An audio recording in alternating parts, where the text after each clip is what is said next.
Greetings. This is TK Trav, aka Travis Magus, here with LVX777. The title of today's video is These Spirits Will Make Your Life Fall Apart. So let's talk about it. Fantastic full moon, 2025. We are still within the year of the Hermit. The year of the Hermit is all about manifestation. And let me tell you, one of the biggest blocks to manifestation are spirits like these. So by the end of tonight's video, you will have a clear understanding of what's blocking you. And you'll also have a clear understanding of how to overcome that blockage. So peace and greetings to all my favorite people. Peace, peace. Michael Kelly, peace. Star Lion, peace and greetings. It's a late night, but we in here. Cold full moon night. Perfect, perfect. Framestar Films, peace, peace, my guy, peace. L, peace and greetings. So let me know, how is the audio? Is the music too loud? We can turn that down before we get going. Tonight, I'm going to reveal something about these spirits that you may not have heard before. In fact, I'm willing to wager that you have not.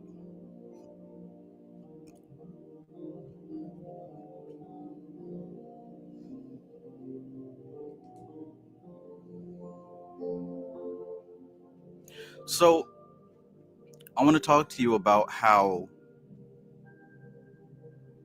these thought forms, these patterns, these spirits are essentially the things that are responsible for all of our shortcomings in life. Sadness, loneliness, brokenness, dis-ease, etc. And they always have been from day one. WVT, peace, peace. Martin M, all the way in Alabama, peace and greetings. Cosmic Puzzle Piece, peace, peace.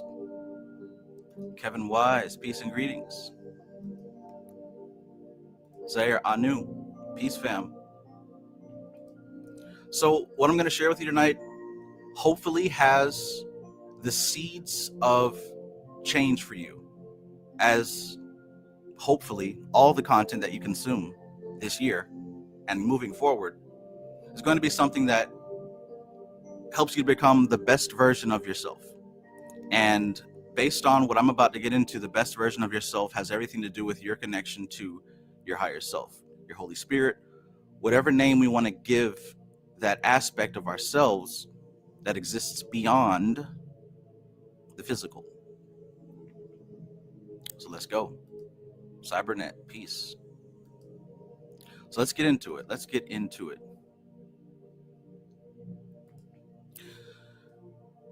So first and foremost, I want to reiterate that elemental magic is the only magic. And I'm going to show you that tonight, if I haven't already showed you that in my last live stream. If you didn't see the last live stream, please go check that out. But when you realize that elemental magic is the only magic, when you realize this, you'll begin to have the knowledge of how to solve any problem in your life. And I mean that.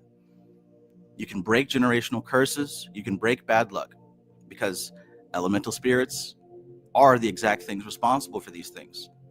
You can start to dissolve subconscious blocks that keep you trapped in these cycles. Cosmic Puzzle Piece says, word of the day has been blocks for me. GG Supreme, peace. Son of Sam, peace, peace. Zero in the building, peace. So I'm going to reveal tonight information that will flip your understanding of spirits. It'll flip your understanding upside down. And I'm going to reveal this. You'll notice this after you see the book cover for Durana Darshan and Taught with Shooty. That's when I'm going to drop it. So pay attention and stay tuned. But what I want to do is give a quick recap, right? Like I said, if you didn't see this live stream, you might want to check that out after this video. This magic is the only way to manifest in 2025, because I really do add a lot of background as to why these elemental spirits are responsible for the issues that we deal with. Wraith 636, peace. Star Lion, peace, peace. So make sure to check this live stream out if you did not see it already. But as a quick recap, let's talk about this. Elementals, right? Elemental magic. What is an elemental? One thing I want you to understand is where that arrow is pointing, right? Bhuta is the Sanskrit term for these elemental spirits. A Bhuta is a supernatural being, typically considered a ghost of a deceased person in the cultural folklore of the Indian subcontinent. So what are we talking about here? Expand the definitions, right? Because it's not just a deceased person or a ghost. Where the arrow is pointing, it says the word Bhuta comes from Sanskrit, literally meaning what has become or something that belongs to the past. That's a key component right there. The Bhuta, this elemental spirit, is something that belongs to the past. I like to call it an echo. These are the 5 tattvas, the Bhutas, the elements. And what it says here is that these elements constitute the human experience. Together, they are thought to form the basis of all our experience. So what they discovered 5,000, 10,000, 20,000 years ago with this Vedic science is that all of our human experience, all of it, is composed of elemental forces and combinations of elemental patterns, period. To get a little bit deeper with that, you can see here with this chart, and you've seen this chart before if you've studied this, the earth element can relate to, say, smell. The water element can relate to taste. The air relates to touch. The fire element relates to sight. And the Akashic element relates to hearing. So literally, these are the 5 instruments that you use to perceive reality. Everything is composed of elemental forces. The elemental forces are your experience, right? And this is a recap of what I've talked about in the previous live stream. And it's crucial to know this moving forward.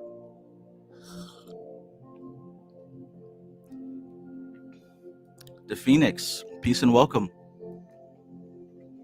Your 5 senses are the elemental forces. Your habits are the elemental forces. Your environment is the elemental forces. Your consciousness experiences only the elemental forces. Valera, peace and greetings. The elemental forces follow the patterns set forth by a higher authority. The elemental forces obey the voice of the Creator. Understand that? The elemental forces have no choice but to bring to manifestation the words and the beliefs that you act upon. So what we want to do is we want to get your thought process back from the elemental autopilot. The spiritual planes don't see you as a person. You're seen as energy. And in specific, you're seen as a pattern of energy. You're seen as an algorithm.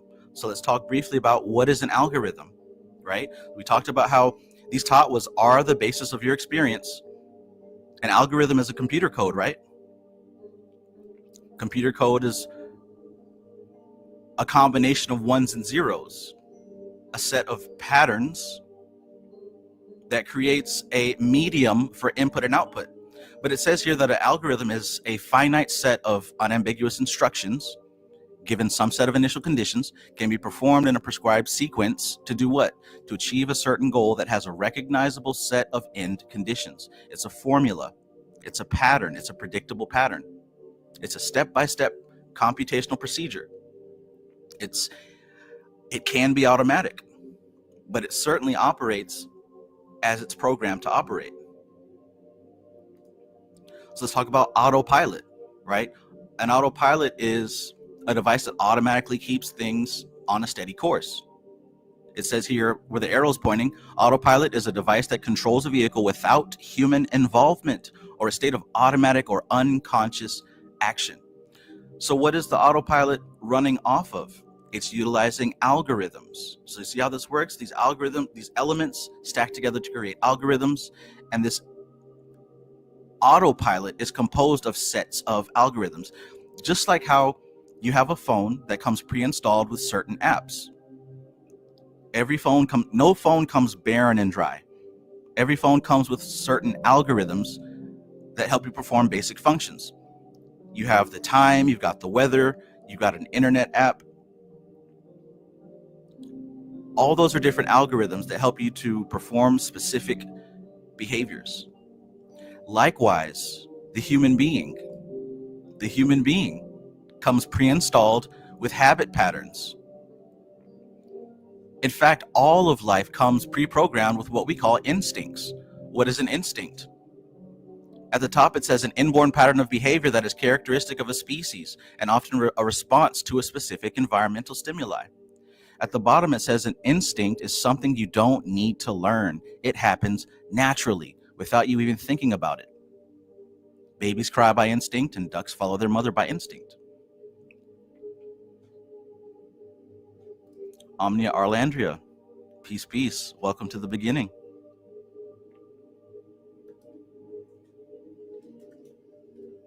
So let's move forward. The key that we want to really understand here is there's a difference between intuition and instinct. When you're operating off of instinct, you're operating off of your pre-programmed autopilot, moving, behaving, and doing things without critical thought. They're just automatic responses to the environment. But what are these algorithms composed of? Elemental forces. This is serious because this is going into our habits, to our desires, our likes, our dislikes,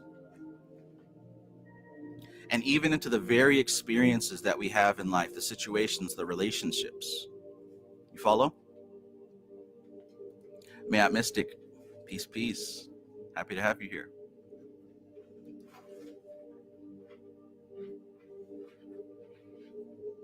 So let's keep going. Instinct comes from the elemental kingdom. Intuition comes from the spiritual kingdom. So just like I said before in previous slides, the elemental kingdom rules the algorithm of hearing, of seeing, of tasting, feeling, smelling, all the five senses. So to make life judgments based on these five senses, we're operating within and under these elemental forces. But see, intuition comes from a place that's beyond the elemental forces. Intuition comes from a pre-existing place. And this is where we're talking about the soul or the higher self and what's beyond that. So please understand the distinction. And I want to bring to your attention here, this is super important to understand, the science of elemental magic. In fact, like I said in the beginning, elemental magic is the only magic that there is. So I've got an elemental magic course that is launching here for the second round for 2025. And it's designed specifically to help you break free from these useless behavior patterns, to realize your soul authority over the physical plane, to gain elemental equilibrium, to live in alignment with your God self. And see, this is how you manifest. This is how you break bad habits. This is how you transcend generational curses and patterns that don't serve you, is by rising above them. This class is going to help you magnetize your intention. It's going to help you paradigm shift into your desired reality. So if you have spent countless weeks, days, months, and years trying things that aren't getting you to where you're trying to go, perhaps you're not elevating high enough. Perhaps you're still operating within the elemental forces and just shifting things around. But if you really want change, you've got to come into an understanding of your higher self and its authority over these elemental forces. We had a new student join just today, and as soon as he joined, this is the comment that he made. Greetings and peace, everyone. Just wanted to speak and say hi. I'm in the beginning of the course, Rooted in Faith, the Earth module, the 5 C's, and I'm truly resonating so much. It's already worth the investment for me. This is what I didn't ask him to put this. This is what he said after joining. I'm so glad I went with my gut and didn't hesitate to acquire this knowledge in this course. Thank you for passing this on. So again, the elemental forces, they follow the patterns set forth by the higher authority. They only respect, obey, and respond to patterns set forth by a higher authority. The elemental forces obey the voice of the creator. The elemental forces have no choice but to bring manifestation to the words and the beliefs that you act upon. So what we want is to get your thought process back from the elemental autopilot.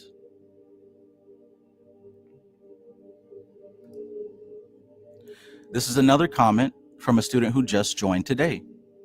She said, this course started off with a banger, very clear and concise.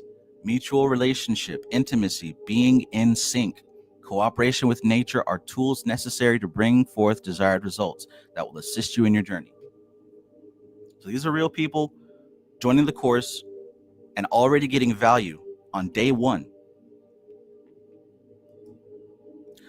So I want to talk about how I really came to this conclusion about these elemental forces and elemental magic. You can see me here, posed with a unicorn. But ultimately, I want to talk about cycles, right? And when I look at how these particular spirits affected me in such a way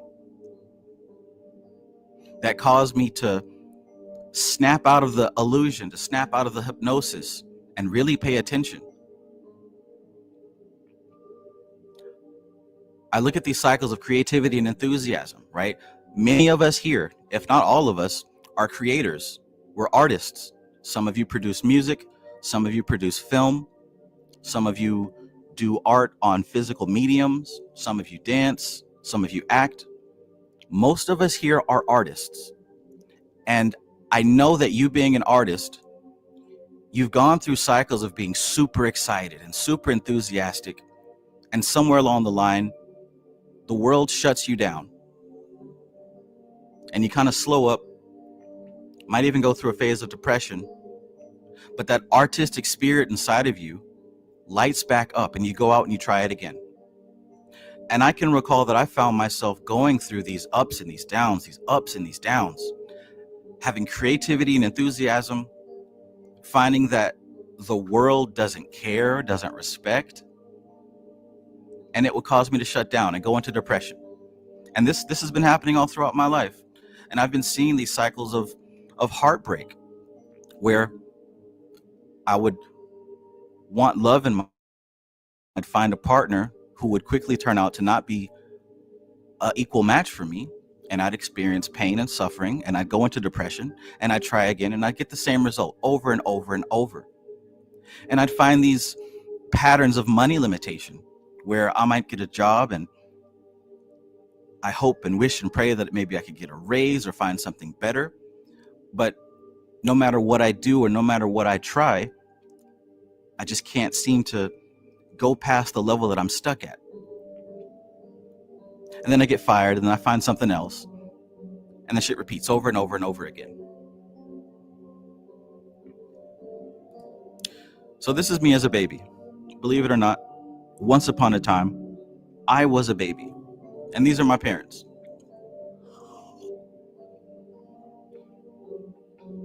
And my parents, I'd like to say that they're good parents. They worked hard. They provided for me and my three brothers.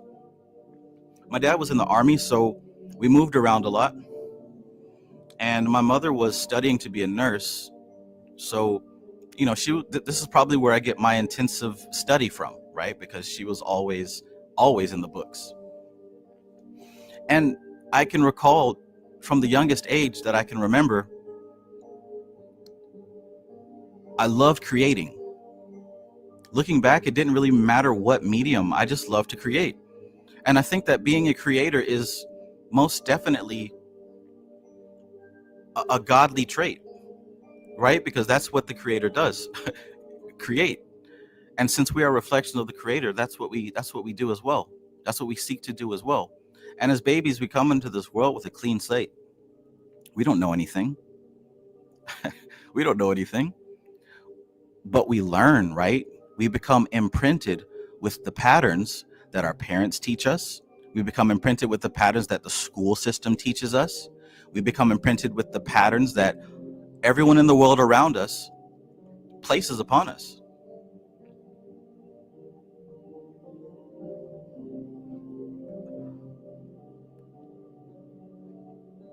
So I know that in my high school years, I wasn't popular, and really I wasn't very good socially. So I was somewhat of a loner.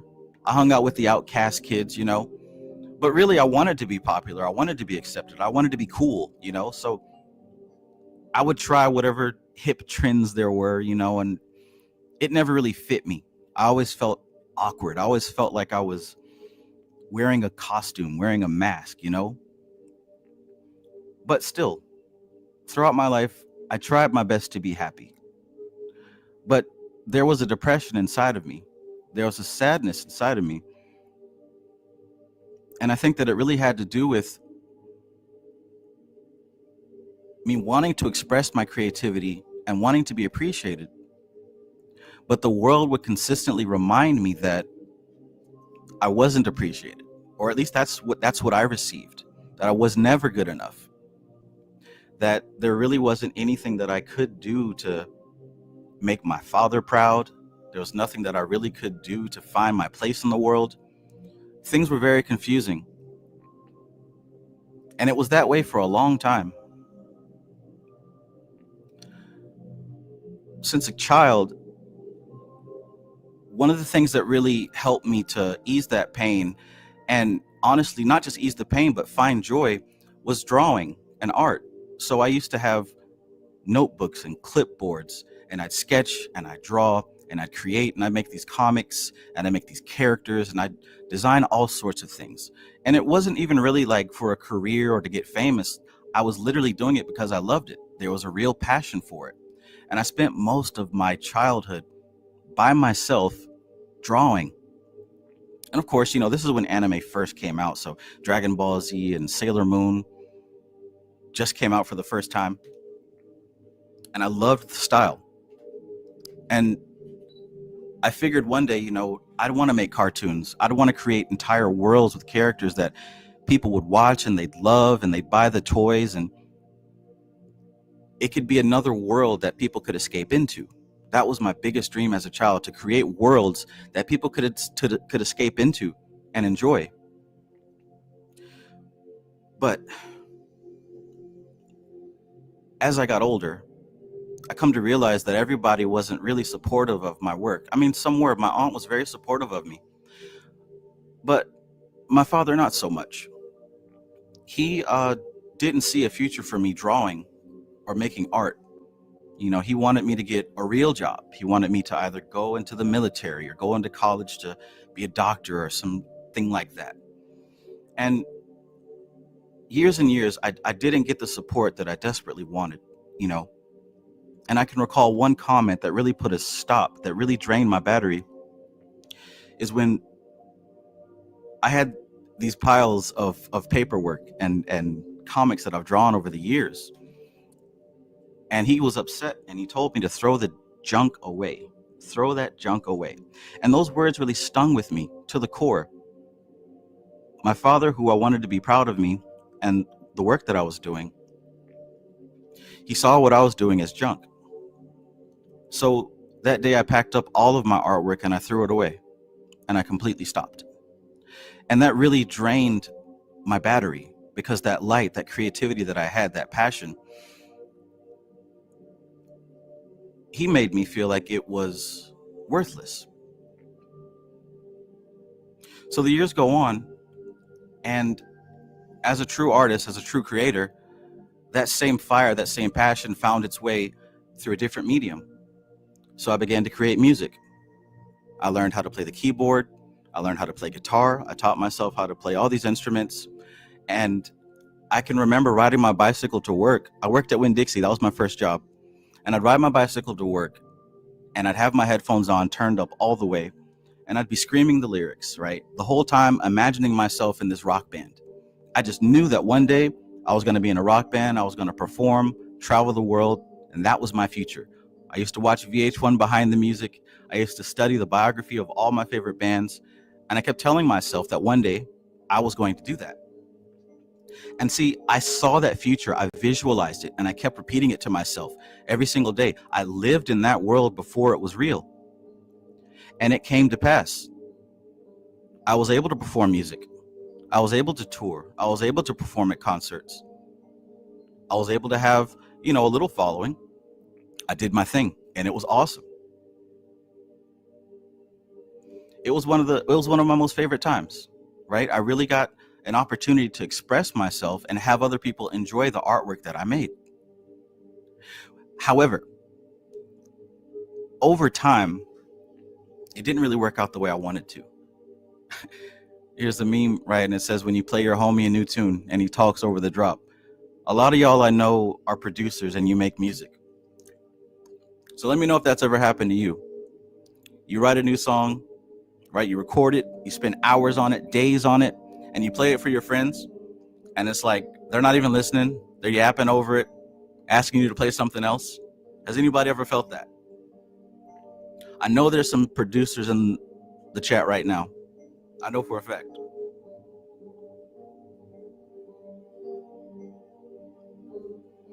For the culture, peace, peace. Rainwater, peace and greetings. Well, in any case, with my music career, and the internet and YouTube really coming out, I thought that I'd have a chance to really expand my reach, but it really seemed that nobody was digging my music. I thought my music was good, but apparently that sentiment was not returned. And as an artist who puts their passion, their soul, their heart into their creative works, it hurts, it stings when you don't get any response for years.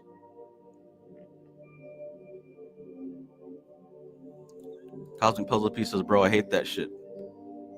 WT says, they turned my shit off. I was in the car.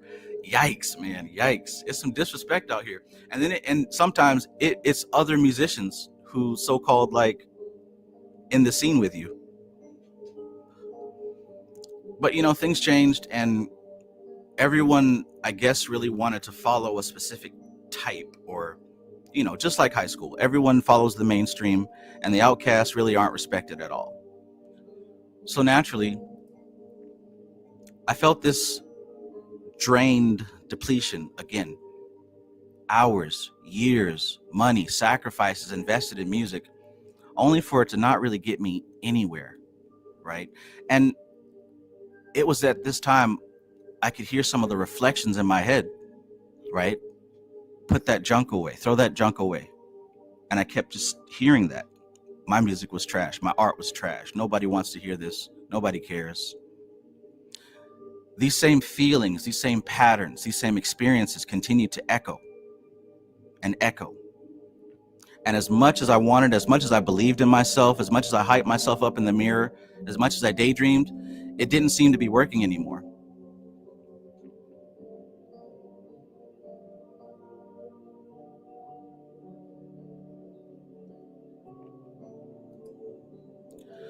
So the years passed, and I shifted my passion to videography, right? My uncle had this fancy camera at the time, and he let me use it. And I figured that I'd teach myself how to edit video. So I edited video, and I found some good experience, like recording videos for like local hip hop groups and whatnot. And at first it was really fun because I felt like I was able to put forth my craft and hopefully get noticed. But what I quickly learned was that most of those artists were simply using me for my skill. Most of them didn't want to pay. And if they did pay, it wasn't much of anything. And they didn't understand the amount of effort and work and time that it took to record a video and edit it by yourself. And it wasn't crap. It was good. It was great quality stuff. But when a person doesn't appreciate your efforts, it's difficult to continue going with that person or those people. And it seemed like the only people that I could attract were those who would use me without compensation or use me without appreciation. So it's like I tried all these different avenues and I poured my heart and my soul into it.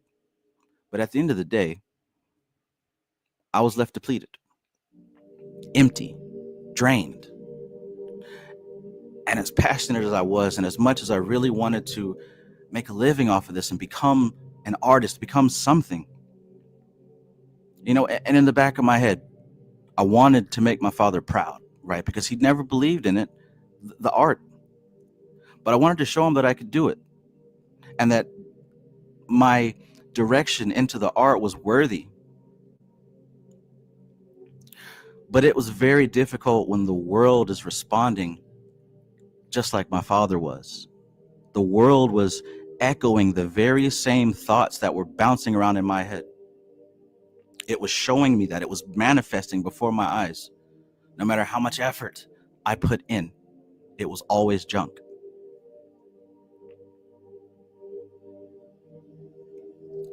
So time passes, and eventually I hook up with a girl.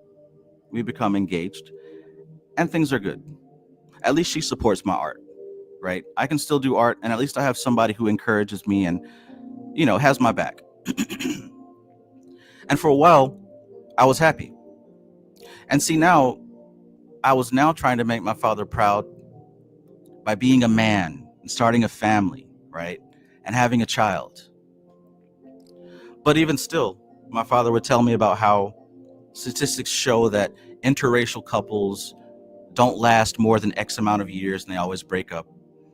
And once again, it seemed like I didn't get very much support or appreciation for any of the efforts. And I had my son, and he helped to show me something that I could be proud of within myself, but also within him. He didn't even do anything yet, but I was proud of him just for existing. And I wish that I could have someone that was proud of me just for existing. And I'm seeing these echoes repeat and reflect all throughout my life. He wasn't very happy to see Darth Vader.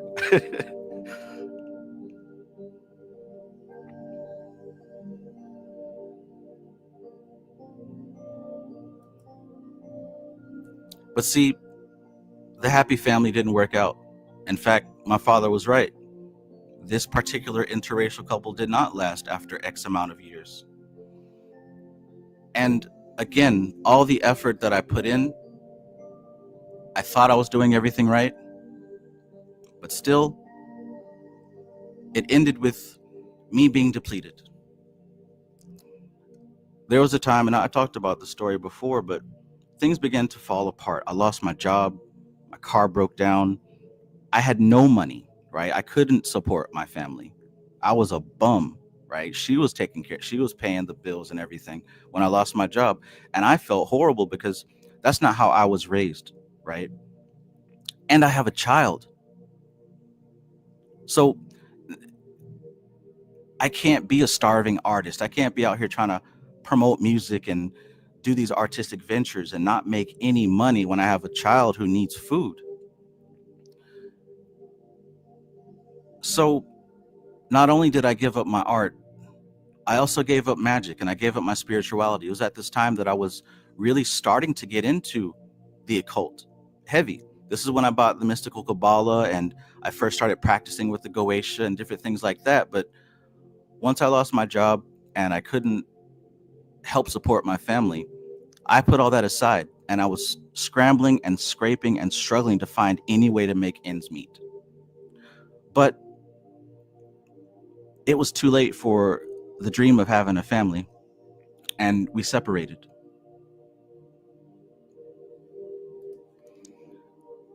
Matt Mystic says, wanting to please everyone except yourself. I'm realizing this every day. Exactly. And look at where this gets us. Look at where this gets us. Empty. And if you pay attention, you'll see that it's the same patterns that are happening, just in different people and different scenarios, different time frames, but it's the exact same patterns. It can't be the other people's fault. It can't be anybody. Where's it coming from? Where are these patterns coming from? Who can I blame? Who can I blame for all of these patterns happening? At the time, I didn't see it. I couldn't see that it was me. In fact, I didn't have an answer. I didn't know. And that in itself is a horrible feeling. Having these struggles, having anxiety, having things just not work out, and you don't even know what to do to fix it. You don't know what to do to fix it. Everyone's got a solution. They're telling you what to do, but it doesn't work.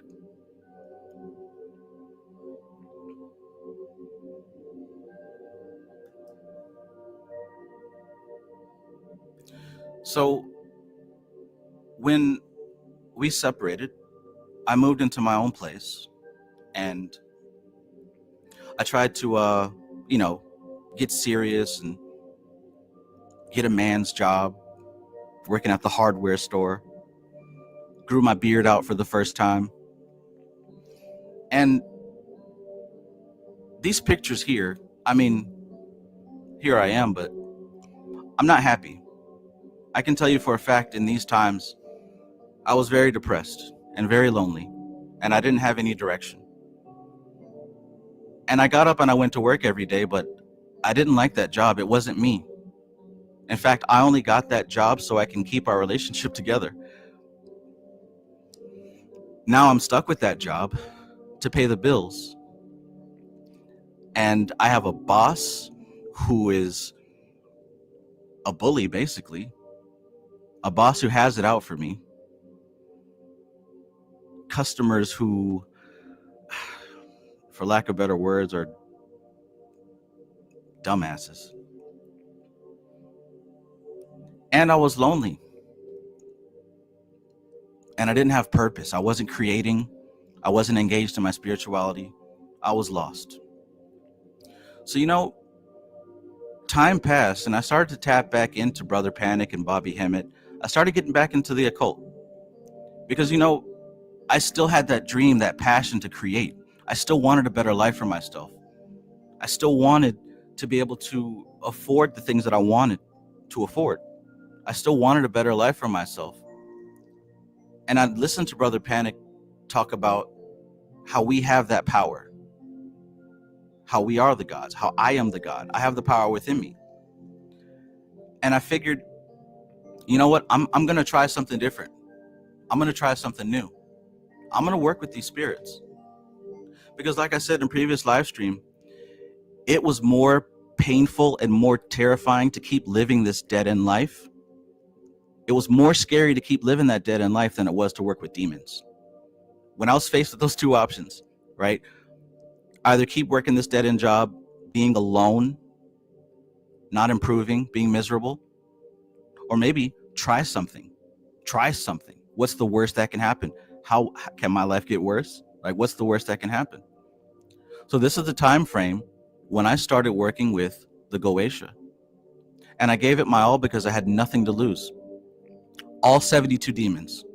All 72 demons. I went through each and every one of them because I knew that one of them had the answer that I was looking for.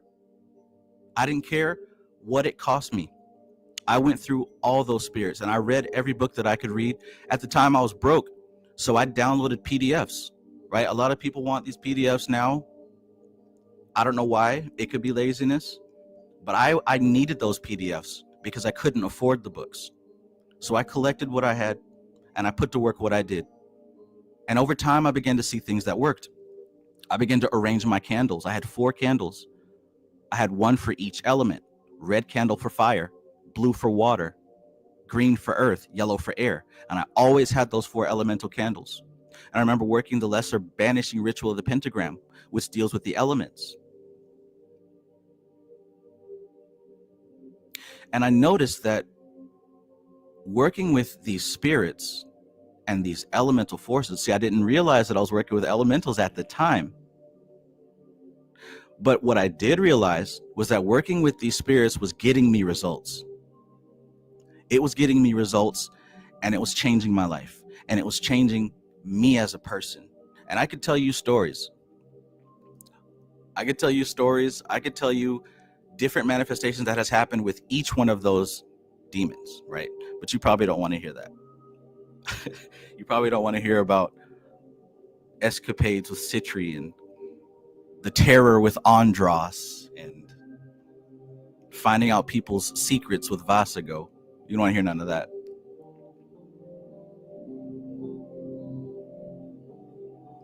AZW, peace.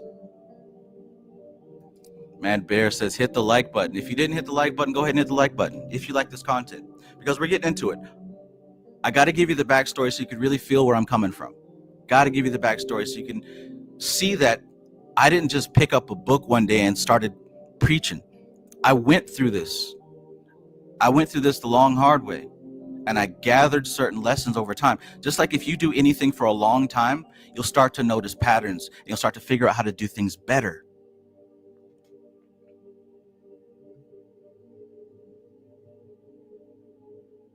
Where's my girl at? Veronica, peace. I love you, Veronica.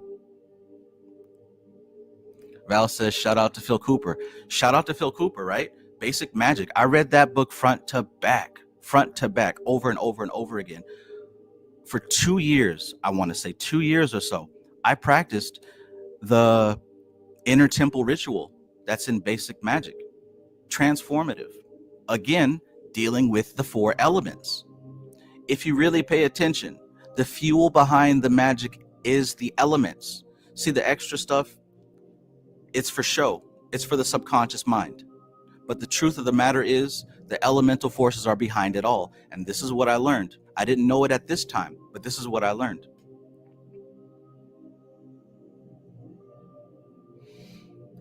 Dermatology, peace. Useless Familiar says, I've seen those videos. Right. And see, you've been with me on that journey at that time when I was trying to figure it out. And I was documenting my process. I was leaving notes.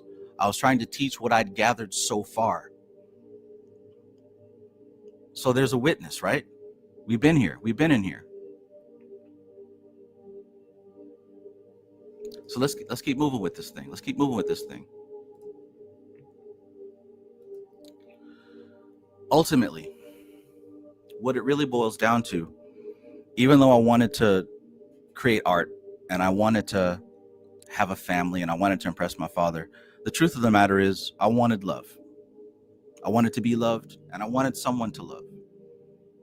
I wanted a sense of control over my life because it felt like I didn't have control over my life. I had to wake up every day to go to this job that I hated, to be disrespected and mistreated. I couldn't be the father to my son that I wanted to be. I couldn't be there with him. You know, I showed you my family.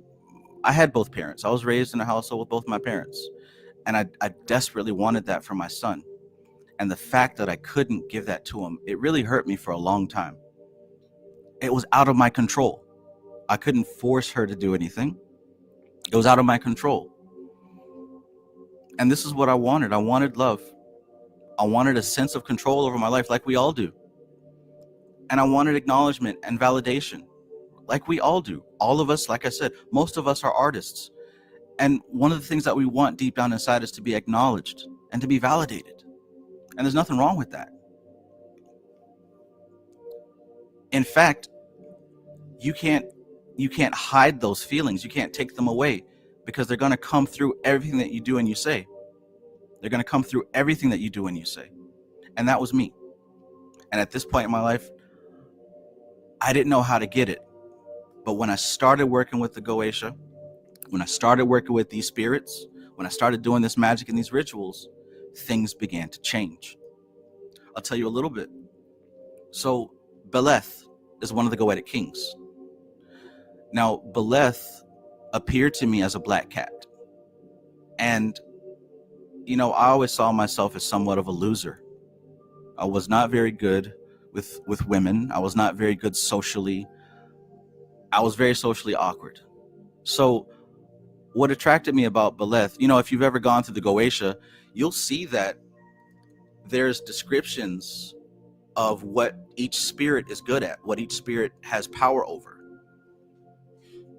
dominion over, things like that.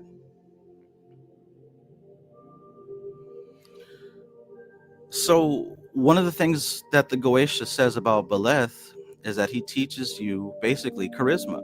So that's what I wanted. And I'd do my meditations, I'd go into trance, I'd channel him, and he would pull things out of me, and he would teach me about how to be charismatic.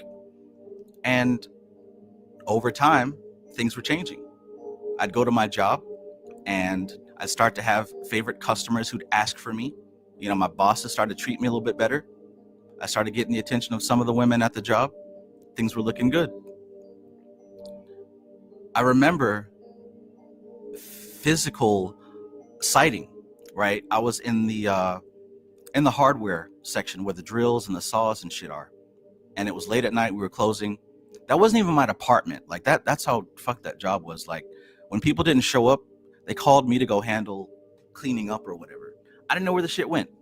But anyways, I'm over there and I'm trying to arrange the drills and the nuts and bolts and shit. And this black cat, you know what I'm saying? He's slinkering through the aisles and he's whispering to me, giving me advice, giving me information. And that was one of my favorite sessions with Beleth, right there. 11:11, nice. Perfect timing, right? 11:11, perfect timing. So working with Beleth, over time, he began to show me the patterns of charisma, my natural charisma that began to come out. And I thought that was awesome. And see, every time I got results with these spirits, it only made me want to work with them more and more. I was obsessed. Whenever I was working with a goetic spirit, I'd draw the sigil on a piece of cardboard and I'd keep it in my pocket. And when no one was looking, I'd pull the sigil out and I'd stare at it and I'd just chant the N. I'd chant the mantra. I'd chant its name. I was so engrossed in this process. Like that was my life. Beleth had some good information for me. Payman was another goetic king who had awesome information for me. And you may have seen some of my videos from years ago of me working with King Payman and my channeling sessions with King Payman. And there was one time where he came to me directly and he gave me a mantra. And he said, repeat this mantra for 24 hours straight, no breaks. I had to work that morning. But I tell you what, I was so into these spirits, there was nothing that could stop me from doing the work. So I walked to the job because my car broke down. I'm walking to my job and I'm chanting the mantra that he gave me. I'm chanting it, I'm chanting it, I'm chanting it. And see, here's the cool thing about trusting the intuition. That day was very slow. There weren't very many customers. And I was able to really hold on to that mantra all day long. I kept repeating it. Of course, I had some customers, you know, the boss would talk to me. But in the back of my head and under my breath, I'm chanting it. And that was probably when I really unlocked the power of how to do a mantra consistently, right? But you can check some of my old videos. Just type in Travis Magus King Payman. You can hear all about that story. That was years ago. So again, he brought something out of me. He brought new patterns out of me. Sitri, that says Siri there, but Sitri, like we all know Sitri is this sex demon. Specifically, if you look in the Goetia, it talks about how Sitri allows you to see any person of the opposite sex naked. And I can remember there was this girl at the job, right? She was a baddie. Everybody wanted to get with her.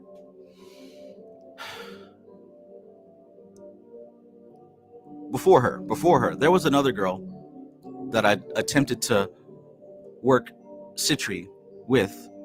And the result that I got out of that was, you know, she had sent somebody a picture of her breasts and he showed me.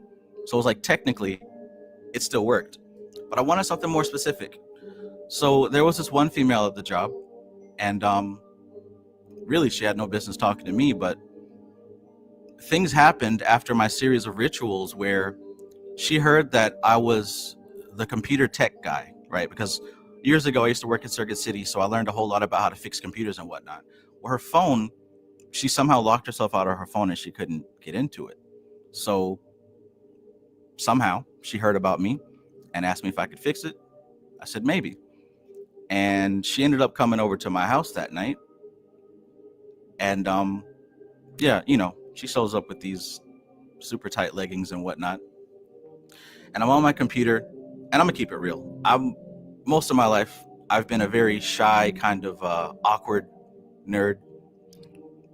When women would make advances towards me, I'd be completely oblivious. But anyways, I'm fixing her phone, and she asked me how much it's gonna be, and I'm like, well, usually this kind of thing's about $100, and yeah. She asked me if there was any other way that she could pay for it.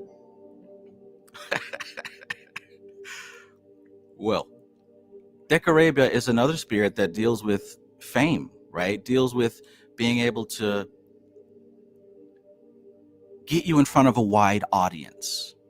And I think it would be an interesting thing if you were to look up what Decarabia looks like.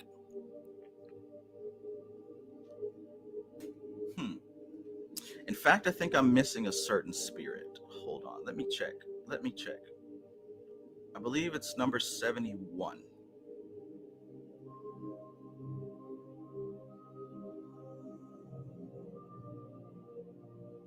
Where are you at?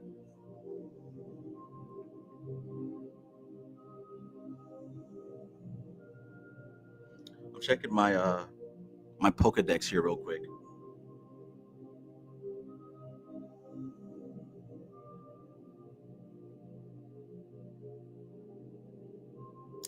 Okay, excuse me. It was Amdusius. Amdusias. Amdusius, that was it. So it was actually Amdusius that I worked with.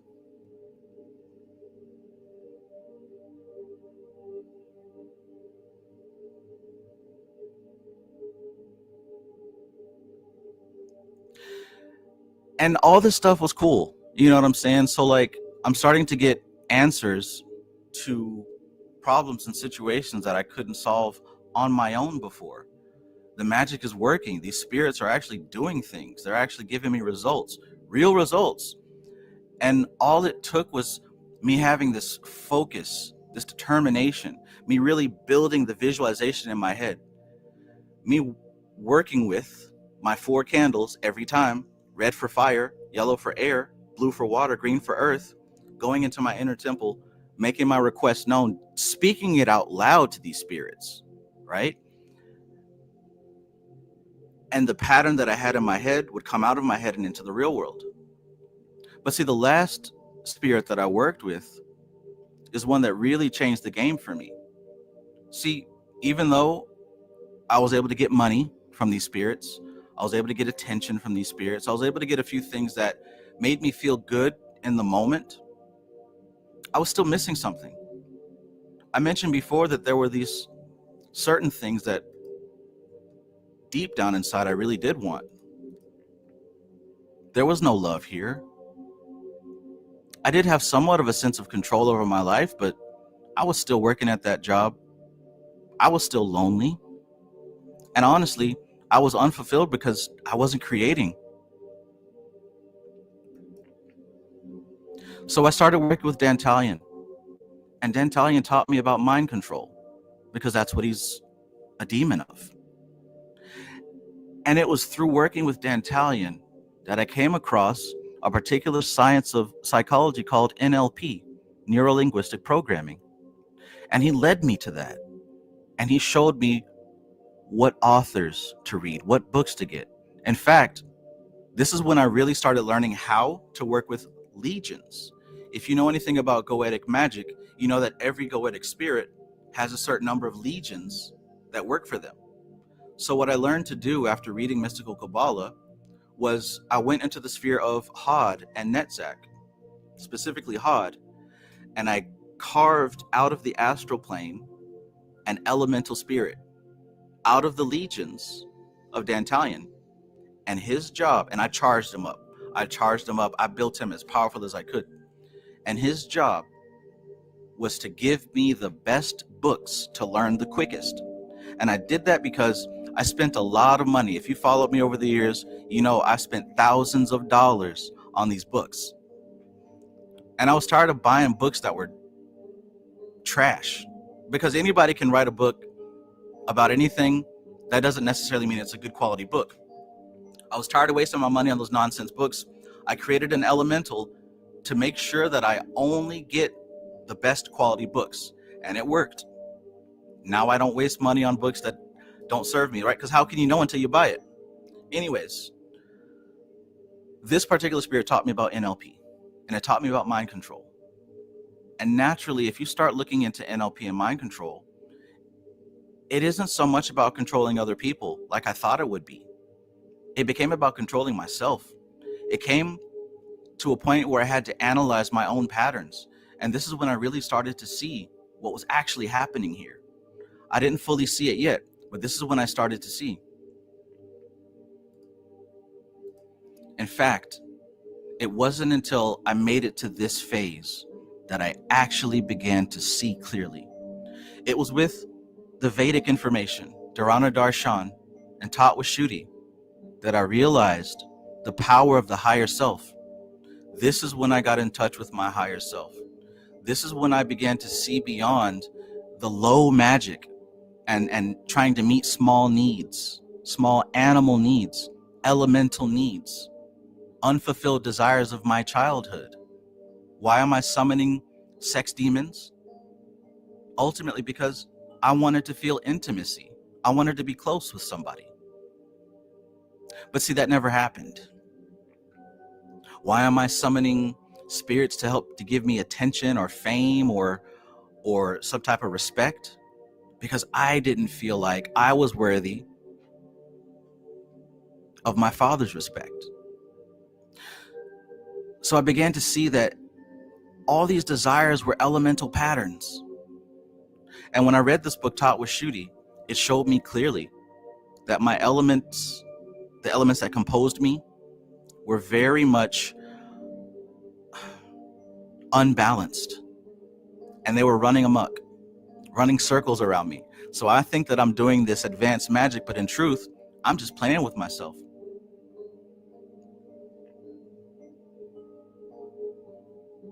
Fat Tony says, I heard Duchess Gremory is a straight hustler, go-getter. Absolutely. If Citri couldn't do it, Gremory could. If Citri couldn't do it, Gremory could do it. Peace, Fat Tony. It's that knowledge you ain't gonna get in college.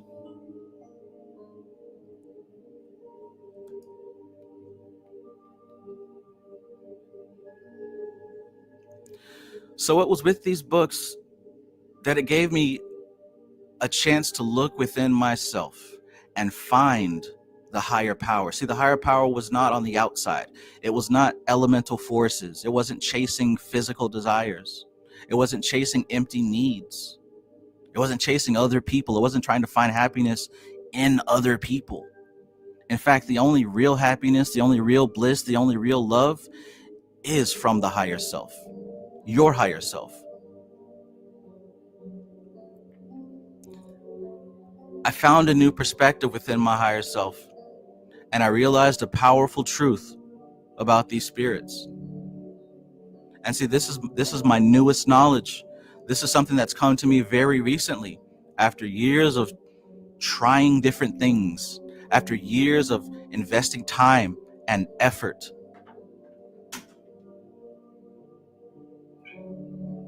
Here's what I learned. The problems that we have in life are the elementals we've trained. Elemental spirits are remnants and echoes. They are our desires unfulfilled. Now, what do I mean by that? All these problems that I had in my life, they are the very manifestations of my power, the elemental forces around me that I have trained. I trained them to behave that way. I trained those elemental forces to smack me down every time that I got creative and enthusiastic. I trained them to tell me that it was junk and I'll never make anything of it. I trained them to treat me that way because that's an echo that I received from a higher voice, and I repeated it in my head and I repeated it in my heart, and I fed it to those elemental forces, and they gave me what I gave them. All of our problems are created by these elemental forces. And it's deep because sometimes we don't create those problems. Sometimes we inherit them. You guys have heard of generational curses and things like that. Some of these patterns are inherited. Some of them come from other people and they're placed upon us. But for the most part, all those problems that I had were the manifestations of my elemental forces. Now get this, that's not the upside down part I was talking about. The thing that turns all this upside down is the next part. And I want you to pay attention to this, because when you realize it, this should shift something within you.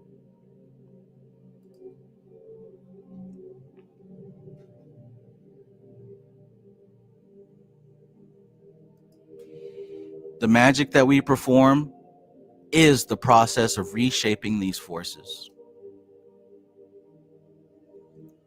Ultimately, the elemental spirits are the fulfillment of those desires. We go into state and we feel them. So if you didn't get it, this is what I mean. All of the problems in my life that I had, all the difficulties, all the shortcomings, the depression, the loneliness, the not feeling like I'm worth anything, the not feeling like my art is worth anything, feeling unappreciated, all these are the results of elemental echoes. Now get this. The answer to my problems, these goetic spirits, the magic that I've been doing, they're the very same elementals. They're the very same elementals. The poison is the cure. Your problem and your answer is the same elemental spirit. Now, what happened was that in working with the Goetia, or in your case, any spirit, any god, any goddess, any force that you're working with, all it is a vessel. It's a vessel that those same elemental problems enter into that vessel. And the magic is giving you an opportunity to reshape and reform those elemental forces. So I've got this elemental force, this elemental pattern that continues to demonstrate loneliness in my life, to demonstrate bad relationships, right? Someone who's not a good partner, or who I just don't vibe with, or someone who's selfish, or someone who doesn't fit. The thing that attracts that person to me is an elemental force. Now, if I want to do a ritual to fix that, no matter what god or goddess I use, what I'm literally doing is I'm taking that same elemental spirit and I'm putting it into a new shape. And as I visualize and I do my ritual and I think about what I want the future to look like, and I think about my affirmations and what I want to manifest, what I'm doing is I'm recooking and reshaping that elemental force. And when my manifestation happens and oh my God, it came true. Oh my God, I saw that girl's titties. It was that same elemental force that came back in a different form. So when I say that all magic is elemental magic, I mean it. I mean it because I see it. I see it clearly. What happens is that we go into state and we fuel these elemental forces to become something new. Do you catch what I'm saying here? Is this making sense?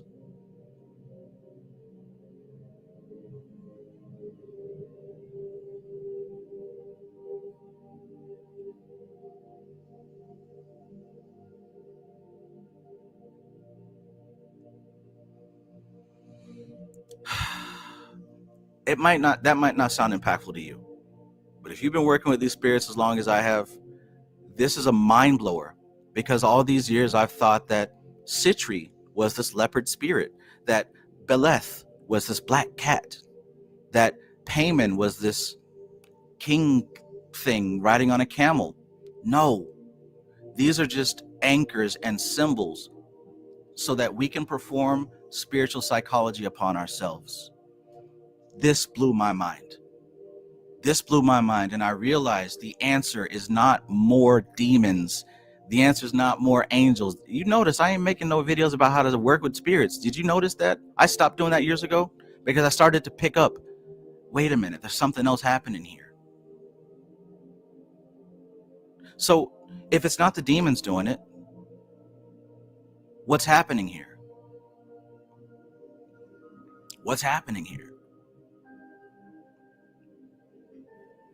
WVT says the Kabbalion teaches polarity of the same force. That's somebody who studies. That's somebody who studies. Alchemy. WT says, yes, I've been breaking all that's helped me back lately. Understanding these elementals takes any NPC to a programmer in this game. That's what I'm talking about. Understanding the elementals takes you from an NPC to a programmer. And see, other systems don't teach this because either they haven't gotten this far or it's being gate kept. You're not going to get away from working with elementals. Look, what did Bobby Hemmett say? If it ain't written in the ancient text, I'm not buying it. Well, the ancients figured this out already. This is why I said go check my last live stream, because I told you these Bhutaganas, Ganas, what does Gana sound like? Om Gan Ganapata Ye Namaha Ganesh. Ganesh is the lord of the elementals. I proved that to you on the last live stream. Ganesh is the lord of the elementals. He's the remover of obstacles. And what else? He's the placer of obstacles. They realized early on that all manifestation takes place due to the same force. Prakriti. It's all Prakriti. Valera says it's all us, like Bobby Hemmett said. Right. And a lot of people didn't understand that. I didn't understand that. I just assumed it was my ego. Yeah, it's my ego. No, we're talking about something deeper, wider, more expansive than your ego. We're talking about something higher than these elements, because your ego is made of the elemental forces.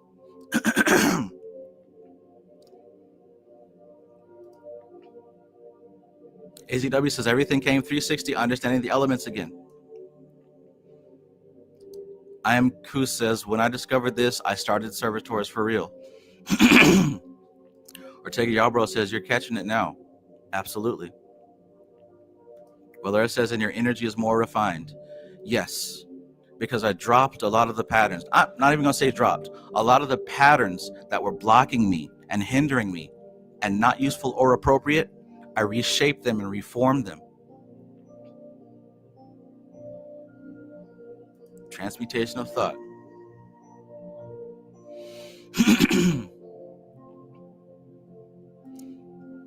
My son Goddess 777, peace. She says that live stream was deep. I've been connecting with Lord Ganesh for some years. He's transformed my soul a lot. Yes. Yes. So let's stick with it. Let's keep going.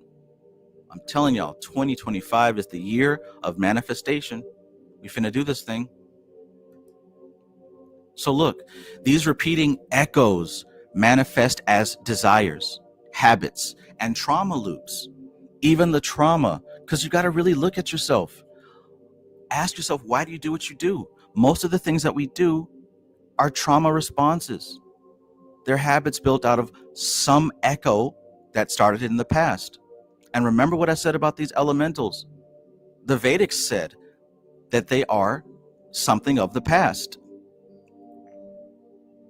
These dead spirits, these deceased spirits. Mayat Sangata says, you taught me more depth about it, Lord Ganesh, from the last live stream. I have to take your class. I'm telling you, you're going to get something in there that I'm not even putting out on these free videos. The Venusian Oracle, peace, peace. Lovely to see you.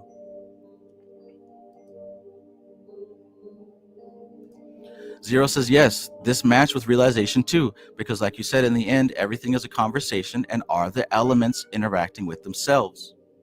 Facts. So look, they cause us to behave according to their influence. They cause us to behave according to their influence.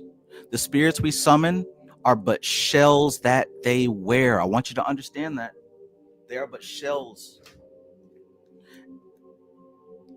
And see, this first clicked for me when we read this book on live stream, Unseen Forces by Manly P. Hall.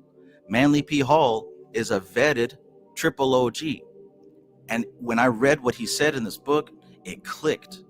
All these spirits are elementals, all of them, except for the one above all. Because you got to think, the elemental spirits exist on a plane below you. So that means that you're made out of them. That also means that they are not divine. I mean, they're divine in the end, but they're terrestrial. They're not cosmic. They're not heavenly. They come from this plane.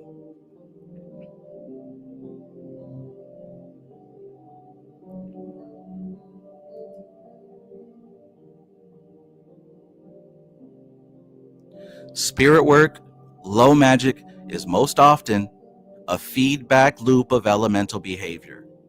And that's what I explained. It's a feedback loop of elemental behavior. The elements cause your desire, and the very magic that you perform, your rituals, your spells, well, the result of that magic is also that same elemental force. That's it. And that's the secret behind this card. That's the secret behind this card. He's got the elements on the table. He's pointing as above, so below, because that's his work. That's what he's doing. But his tools are the elements. And if they're shitty at first, it's his job to reshape them, not to destroy them. We don't fight demons. They're not here to be fought. You can't fight a demon, but you can transmute it. That's what you're supposed to do. It's ignorance to say that you're fighting a spirit. Because how? With what? Oh, but you can transmute it.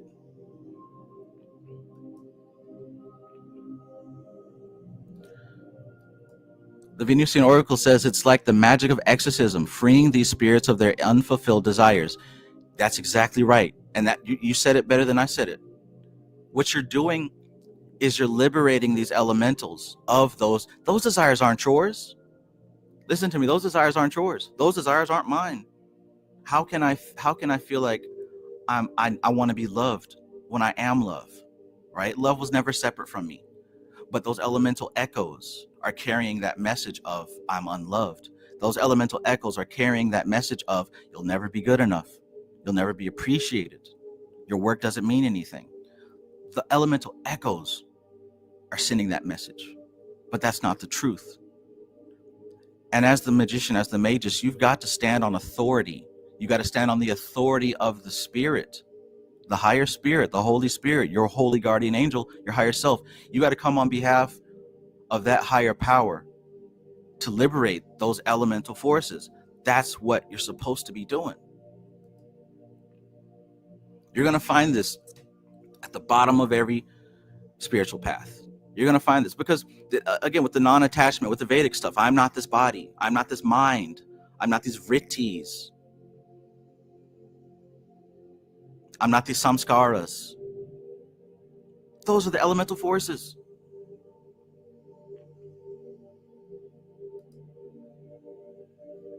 IDK says, so what we've been considering as bad juju or some type of curse is what you would consider an elemental demonstrating its presence. Exactly. That's what I'm saying. Always, 100% of the time. Now, see, elemental forces, you can build rapport with them. You can build rapport with them. You can make friends with them, right? You can cause them to do things, just like I was with those goetic spirits, just like I continue to do. Like I said in my last live stream, when you get this right, it starts to manifest as good luck. Then it manifests as synchronicities happening more and more, doesn't it? Then it starts happening as full-blown manifestations. You speak it into existence. What's happening is that you're balancing your elemental forces and you're learning to speak on behalf of the authority of your higher self, and they must obey. To the point that after it's good luck, then it becomes synchronicities, then it becomes full-blown manifestation, then it becomes a superpower, then it becomes what's called siddhis. Spiderbite says, can elementals control their energy? No, they absolutely cannot, because you are their mind. So once again, this is what was said in the beginning, and this is what was said by the Vedics. A Bhuta, right? That's an elemental. That was the original word for it. It's a supernatural being, typically considered a ghost of a deceased person. Now look, you can pick up on somebody's habits, somebody's mindset, somebody's behaviors and beliefs. All those things are ghosts. Restless spirit, unable to move on due to unfinished business of our troubled life. And look what it says there. The word bhuta comes from a Sanskrit literally meaning what has become, or something that belongs to the past. There's your key right there.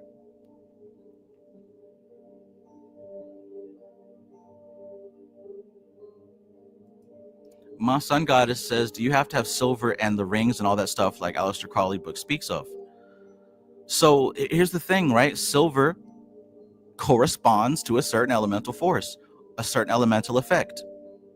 All the different ritual items correspond to certain elemental effects, and they're symbolic. They're symbolic for your subconscious mind. Let's keep going. We're almost wrapping this up here. I had to get this out. Once again, the elemental forces, this is what the ancients tell us. They are thought to form the basis of all our experience. All of our experience. They constitute the human experience. Are you seeing this? This is why I'm telling you, elemental magic is the only magic. And if you master that this year, you are going to have outrageous manifestation, outrageous transformation.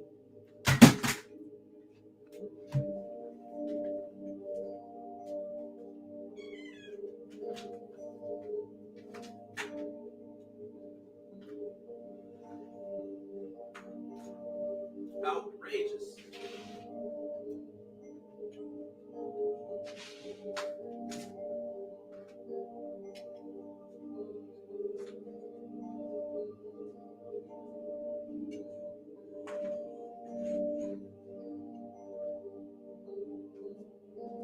So let me know in the chat if this is making sense, if this is lighting up light bulbs. Hit that like button if you didn't do so already.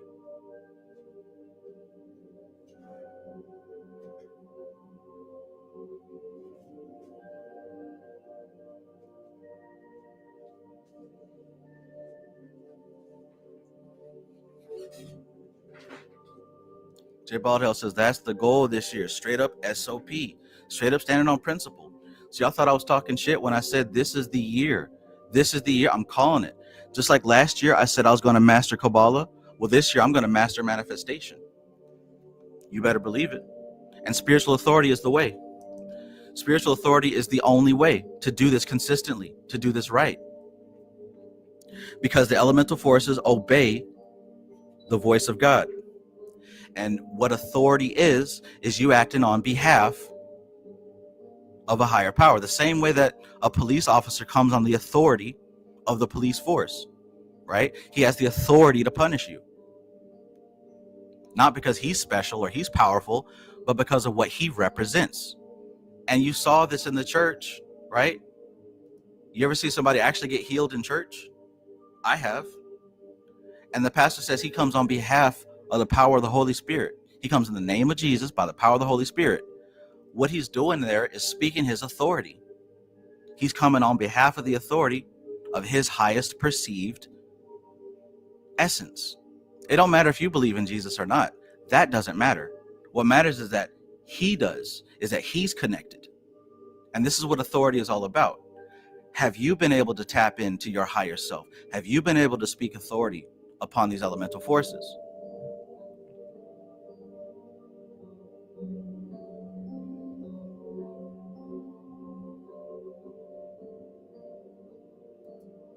We got light bulbs. We got light bulbs. Excellent.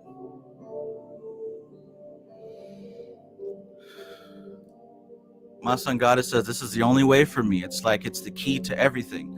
That's what I'm saying. Fat Tony says, good game. Good game. You're not going to find this at Walmart.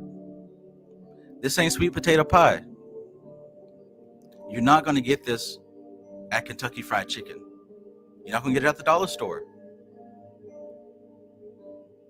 Spiderbite says, I subscribed. Welcome. S-O-P.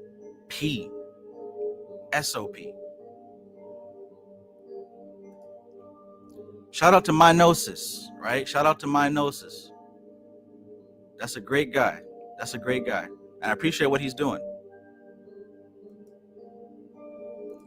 Enchanted Cottage 333. Speaking of great people, this is my favorite tarot reader on all of YouTube. Y'all check out Enchanted Cottage 333. Peace, peace. Enchanted Cottage says, Trav, the higher self has dominion over the elemental forces. Absolutely. Absolute dominion. And that's what my course is all about. Absolute dominion. Spiritual authority. The Christians figured this out. Why haven't we figured it out?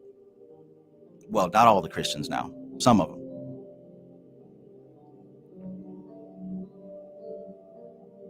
Boom. My sun goddess, she keep winning. She says, like in the Bible, the demons listen to Jesus. Right. Luke chapter 10, verse 17. Christ told you, Jesus in the Bible told you, I give you authority over the spirits. Jesus says that. Now, Jesus says that. If you're a Christian, how can you be scared? How can you be scared? If your Lord and Savior told you that you can do this without fear of punishment.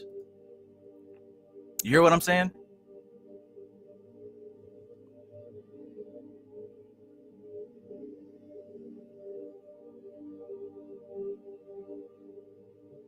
J Bald Hale, peace, peace. See, that's another one y'all need to check out. J Bald Hale. He's doing the occult thing as well. Teaching and preaching the good word. Sage Page, peace. She says we should come in power of our higher self. Yes. And that's what the task is to learn how to do.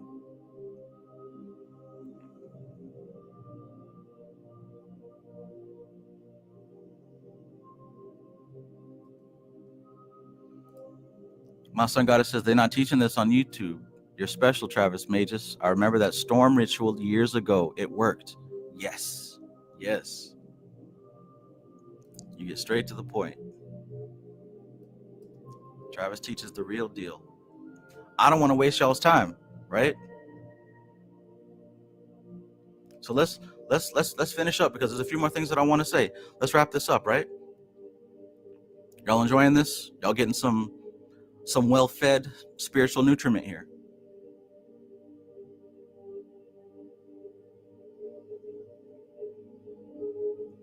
So let's keep going. Let's keep going. You're a legend. Thank you, the Venusian Oracle. Thank you. So let's keep going here, right? Again, these elemental forces, if you don't even have to see this list, but just look up correspondences to the Tatwas. Like I said, earth rules smell. It also rules you having to go to the bathroom, right? If you really look at this list, it shows you they figured this out way back then, the algorithms of the elements and how they are our physical experience. They are. So once again, right, and here, this is from Tatwashuti. This is a diagram of the correspondences of the 4 or 5 elements to the human body. And look what I have under there. Know thyself. Know thyself does not mean know your funky ass ego. It doesn't mean know your pains and your traumas. Know thyself means know who you actually are. See, all that stuff is the elementals. You are something greater than that, right? Your 5 senses are the elemental forces. Your habits are the elemental forces. Your environment is the elemental forces. Your consciousness experiences only the elemental forces. And that's how it is. So I'm going to repeat this because it's the truth. The elemental forces follow the pattern set forth by a higher authority. The elemental forces obey the voice of the Creator. The elemental forces have no choice but to bring to manifestation the words and the beliefs that you act upon. You see that? The words and the beliefs you act upon. When I told you my story, look at the words and the beliefs I acted upon. I used my God power. I used my God-given authority to speak and reflect those negative words that were put into my head, those negative vibrations, right? I don't have any memories of my parents actually saying things like that, but that's how I translated it in my child's mind. And I kept reflecting it, and I kept speaking it, and I kept acting on the beliefs that I would never be good enough. I kept acting on the beliefs that my art and my music would never mean anything to anybody. I kept acting on the beliefs that I would die lonely, that I would suffocate and never be able to express who I am or what I am. I believed that and I acted on that. And that's what the world gave me. That's what those elementals gave me. But then I learned who I was outside of this body. And I was able to get my thought process back from the elemental autopilot. And you can do the same thing. You should do the same thing. You will do the same thing. Spiritual planes don't see you as a person. They see you as an algorithm. And what are the ones and zeros that make this algorithm? These 5 elements. Once again, this algorithm, it's a well-defined sequence of steps, automatic input and output. Autopilot is built up of all the algorithms that we've acquired over our years. So my autopilot was going around not having a healthy love relationship, not being able to express myself creatively, right? Notice I'm able to do that now. But before I was running on autopilot and I kept manifesting failure. I kept manifesting anxiety and disappointment. I kept manifesting depression. I kept manifesting pain. Just the same way that you keep manifesting the same situations, although it might be different people, you keep manifesting those same situations. You're still on autopilot. You got to break out of that. You got to break free from that. And the way that you do that is by tapping into your intuition, because intuition is the voice of the higher self. So if intuition is the voice of the higher self and you're acting on authority, you're speaking on authority of the higher self, that means you've got to speak what your intuition tells you and walk in the direction that your intuition is guiding you.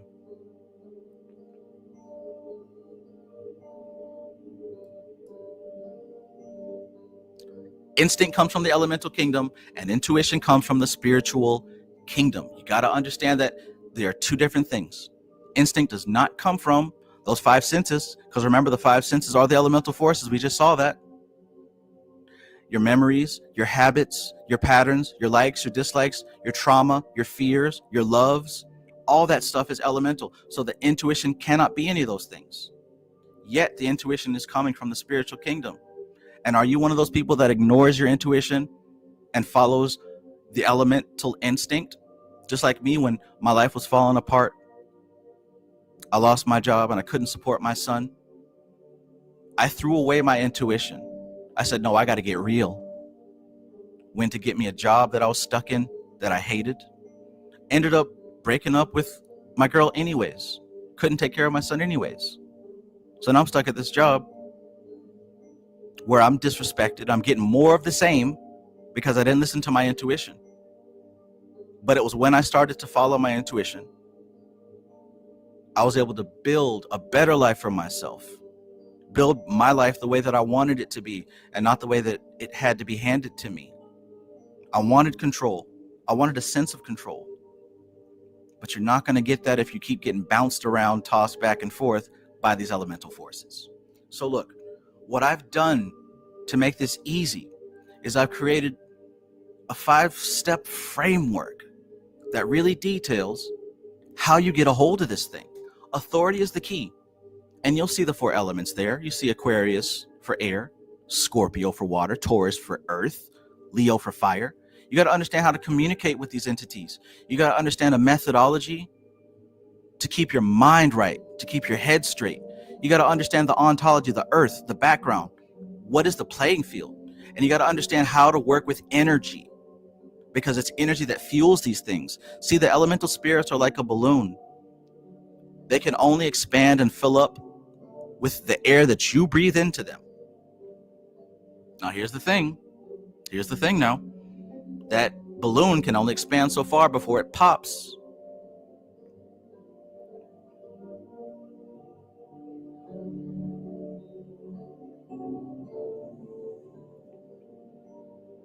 And ultimately, we're dealing with authority, which is the 5th element, which is the higher self. You've got to speak with authority to put these elements in order, in check. And listen, it can happen for you very quickly. Because if you've been living in your life disorganized, if you've been feeling the anxiety and the pain and repeating these same scenarios over and over and over again, all you need is a perspective shift. And once you can see it, just like I saw it, you can start to speak words that actually have substance, not those affirmations you get off Pinterest, not the affirmations you get off of TikTok, words that have substance because they're coming from your intuition. And in this class, I show you how to tap into that first week. I showed you comments from people who've taken the class who just started today, already seeing the value. 2 people who purchased the class and signed in today already said it is worth their investment, and they are excited to continue. Look, I'm launching this class, new season, new session for 2025.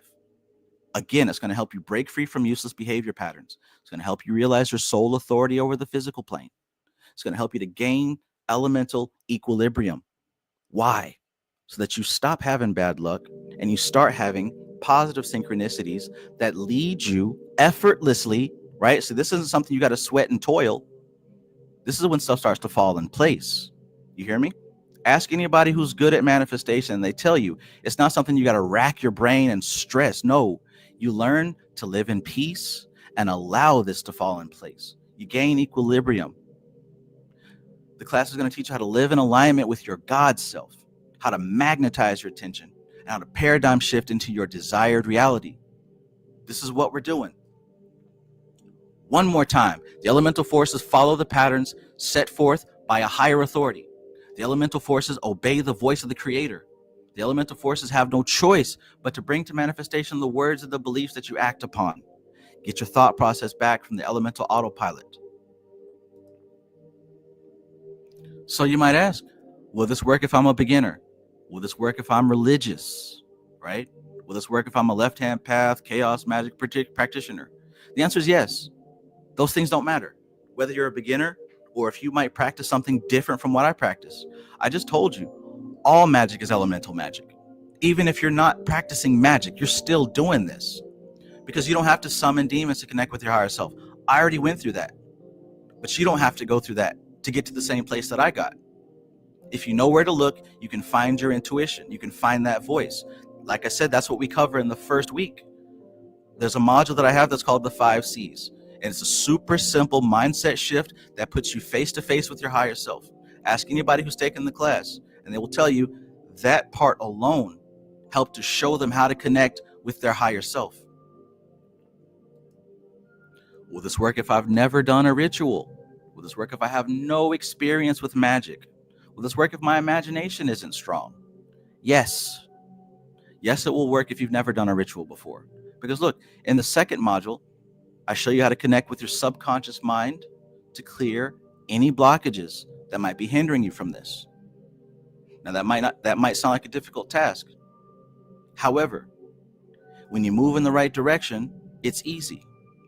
Like I said, if you know where to look, you can see it. So the subconscious blockage removal allows you to see clearly in the spirit, because you want to be able to speak on behalf of the spirit, not on behalf of the ego or the elements. They're not going to listen to that. So this process, like I said, if you've never done any rituals, I literally guide you through the exercises. These exercises help to open the channels of communication between you and your higher self. Not some strange deity, not a scary monster, but the same quiet voice that's been leading you all along. And see, this puts authority in your hands. This is what puts authority in your hands. Week number 2. Will this work if I'm too busy? Will this work if I don't have a ritual space, right? Will this work if I live with a religious person? What if my mom's super Christian? What if I live with my spouse who's a Muslim? Like, will this work even in these circumstances?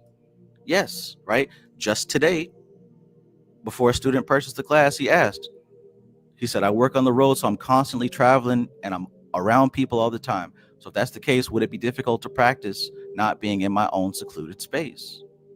Look, the class allows you to move at your own pace. This isn't like you have to be there on this day. This allows you to work it in with your schedule. And I'm not bombarding you with hours and hours of video. I get to the point. Just like what some of these reviews say, it's clear and concise. You can listen and absorb while you're driving, while you're exercising. You don't need a ritual space for what's in this class, but you will need time here and there to process, because this is some life-changing information, life-changing exercises. So you'll need some time to process, to go within, to meditate, contemplate. So for you, if that's 15 minutes, 30 minutes, if that's what you do while you're on a jog or whatever time that you make to do your meditations, this is where you do it. So you're not going to have any weird altar items or knives, and you don't have to do any of that stuff. This is something that can be done discreetly.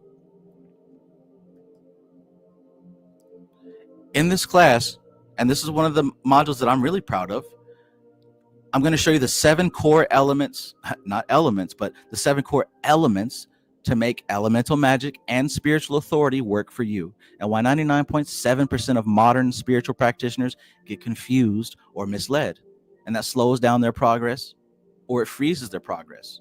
This is on week 3, and I call these the 7 pillars of the mages, and this is what helps you navigate through that spiritual plane without confusion. So you won't be saying, well, how do I know if it's a good spirit, or how do I know if it's a bad spirit, or how do I know? You don't have to ask any of that after week number 3, because my 7 pillars make it clear for you.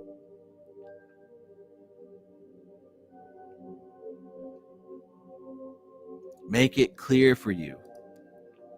Now I'm adding something in addition. I'm adding a whole nother class as a bonus, right? Because it's the new year and everybody's talking about their New Year's resolutions. New year, new me. This is my year. And I understand that when it comes to these New Year's resolutions, most people fall off after a couple of weeks. So what I'm including here is what I call the cosmic focus formula. This is a whole training that I did to help you stay focused, to stay consistent, and to keep your word. Because see, a lot of times you might take a class, you might learn something, but it doesn't stick. It'll go in one ear and out the other after a couple of weeks. Well, if you take this bonus module that I'm adding, if you get the class this week, this cosmic focus formula is going to help you to make it stick. It's going to help teach you NLP techniques to stay consistent and to keep your word. To keep your word. So I'm including my motivational framework that uses NLP psychology to help you lock in and stick with your transformation journey. This is going to be included with the course if you purchase it for the second round.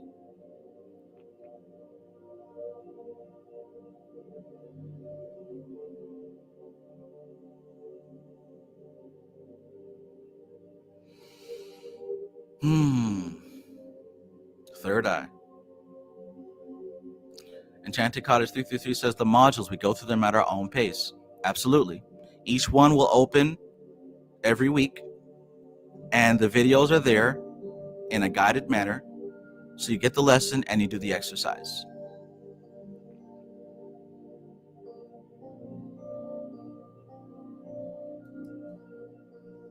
So that's what I'm adding along with this, the cosmic focus formula. And as you can see here, it gives you the spiritual tools to manifest your ultimate potential. It's a 3-week workshop. So this is something that you can do right along with the elemental magic class, or you can do it later, or you can do it first. All up to you, but it's yours once you get this class.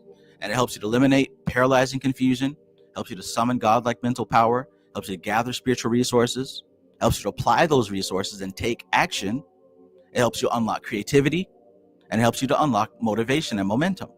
That's what this particular class was designed for. So I'm adding this with the elemental magic because, you know, some people join classes and then they go halfway and then they stop.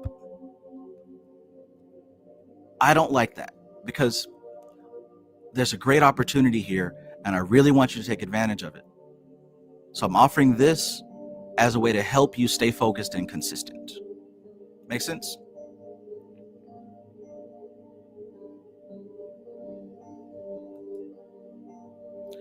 So this is the year of the hermit. And I want to say that the value of authority depends upon the force behind the user. You've heard me say that.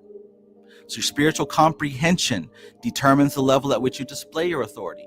So if you have a small comprehension of your spirit, you've got small authority to work with. But you take this class, you do the work, you're going to have an expanded comprehension of your spirit, which gives you expanded authority. That's how this works. A magus is one who understands certain frameworks of operation. In order to manipulate energy successfully and sustainably, the practitioner will be able to understand the following. These 5 steps: communication, methodology, ontology, energy, and authority. And these are the modules that we go over in the class. Boom. So if you're interested in taking this class, if you're interested in finally putting these techniques to work and getting an early start, the year's just beginning. January ain't even halfway over yet. The link for this class, it's in the description. And in fact, I'll post it here in the chat in just a minute.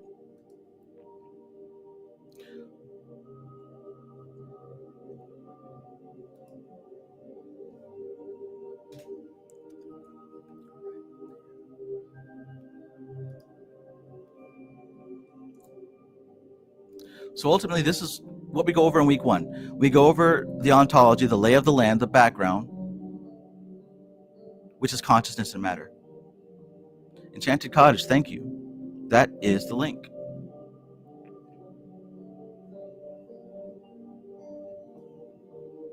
And like I said, in that first week, we go over the 5 C's. And these are the steps to connect to your intuition. It's a great exercise. It lays it all down, and it gives you the framework of how to actually tap into your higher self.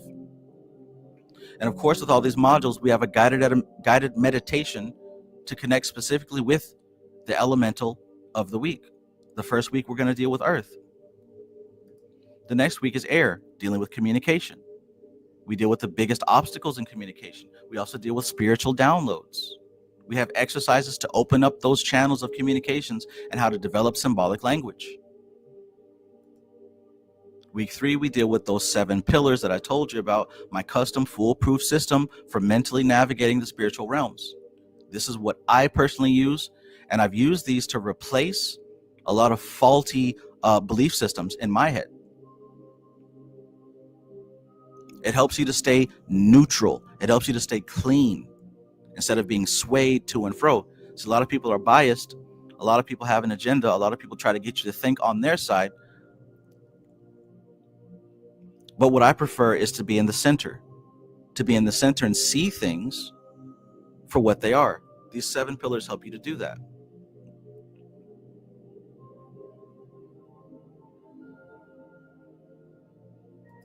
Week 4, we deal with fire, energy movement. Now, the first 3 weeks, you can just stop there and you will be great. But for those of you who want a little bit more, this 4th week actually deals with an unvaulted meditation exercise that teaches you how to build up energy, balance energy, and disperse energy. We're talking about the 3 gunas. And what I'm adding for the second round is the power of magical trance to really help you go into trance and communicate with that higher self.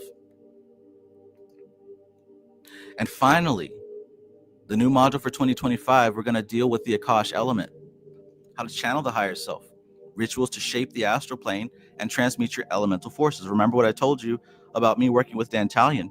I was able to carve out a piece of the astral plane and give it a specific task, and it still does its job years later. So this is what we're dealing with. This is how we're going to tap into spiritual authority and transform the elemental forces in our life. And like I mentioned, you're also going to get the bonus for the new year. Enroll by January 19th, because that's when this bonus will no longer be available with this class. It's a clear and concise game plan to reach your 2025 goals. That's what goes on in the first week of that course. There's also new methods to unlock creativity. And there's also knowledge of how to keep motivation and momentum, because most people lose momentum after 2 weeks. So I want to make sure that you have an opportunity to go through this to keep you focused. Yes, yes. So here's some of the feedback from previous students. Milo says, I've completed all the elemental meditations and the gang is all together. Day 2 of etheric catalysis, that's the unvaulted meditation. He says he's doing that and it's exactly what he was looking for. So much to say about this one. I see why you are hyping this up. I'm already feeling and sensing results, seeing results.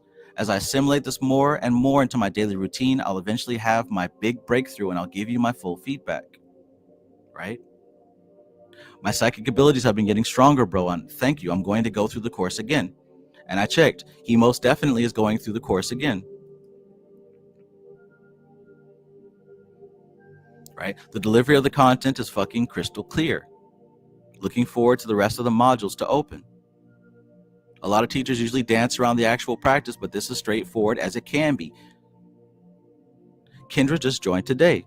This course was started off with a banger, very clear and concise. Mutual relationship, intimacy, being in sync, cooperation with nature are tools necessary to bring forth desired results that will assist you in your journey.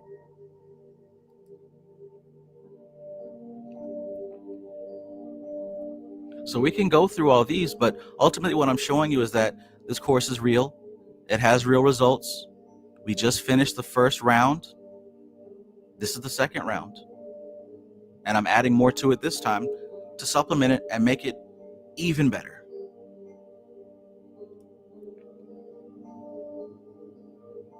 She says, I don't know what you've done.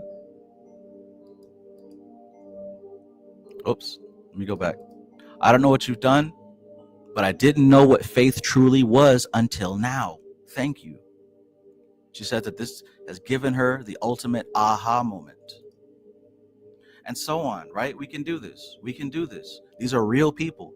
Some of them are in this chat.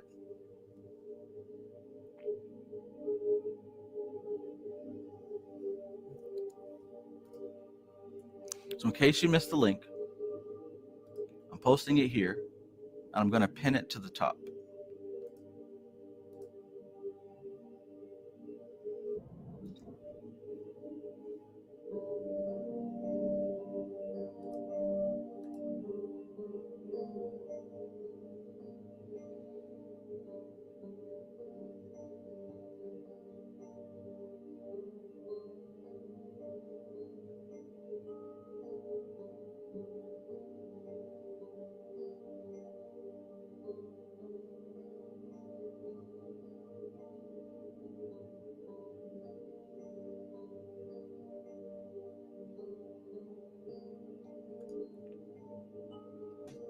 Powerful, powerful.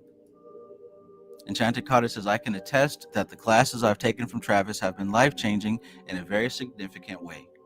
Game changer. Thank you, Enchanted Cottage.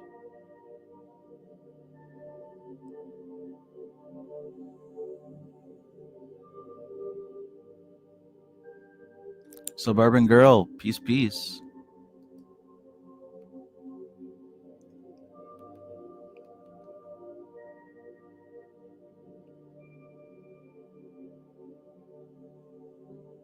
Spiderbite says, are there 3 different prices? So the thing is, you can pay in full. If you're not able to pay in full, for a limited time, I have a payment plan set up. So if you can only do it in increments for a limited time, I have a payment plan as well. What I also offer with this class are 3 consultation sessions. It's a package of 3 consultation sessions. So you can either pay in full or pay in increments. And you have the option of also getting 3 coaching sessions where I help you integrate this information into your life. So you got the class, and then you've also got me to specifically help you really digest this and to really apply this information.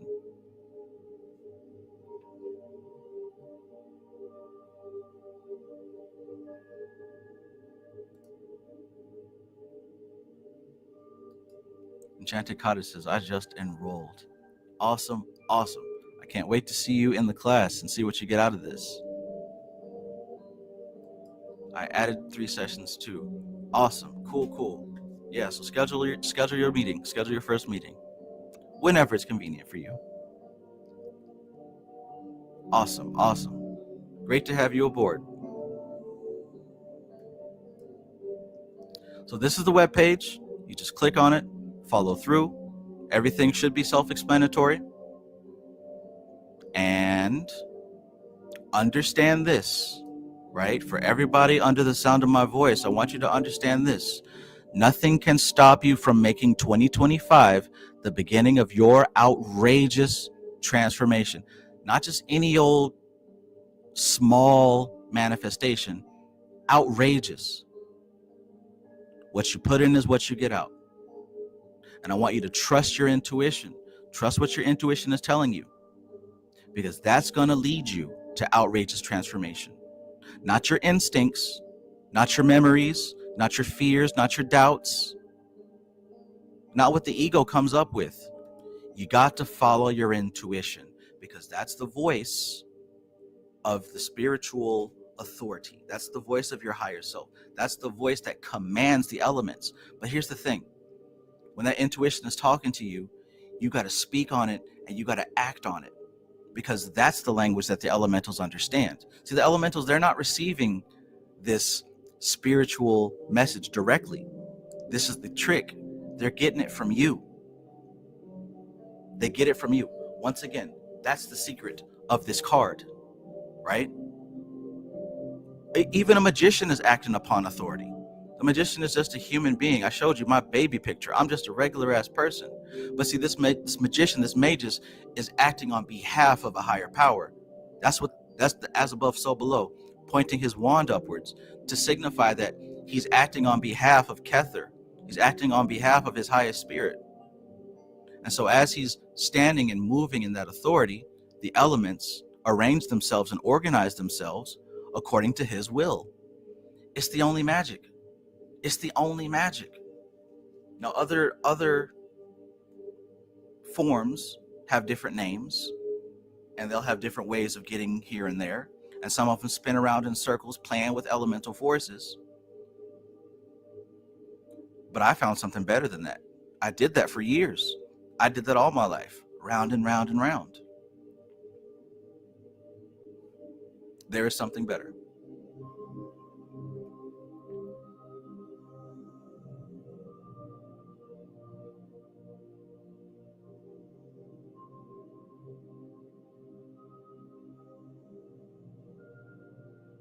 Something better. Spartabite, are those US dollars? I think you might be on something else.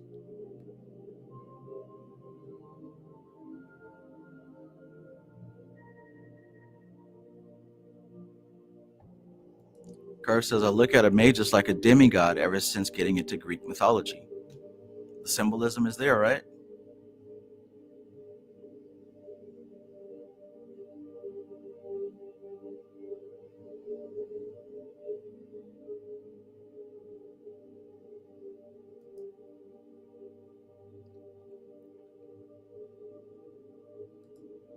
Jay Baldhouse is kind of like when you see pictures of a celebrity as a kid, hard to visualize the in-between.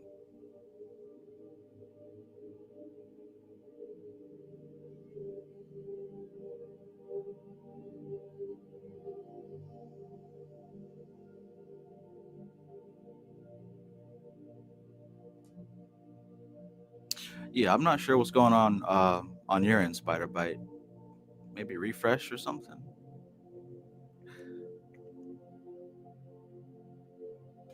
But yeah, so that's what time it is, right? Ultimately, everything is composed of these elemental forces.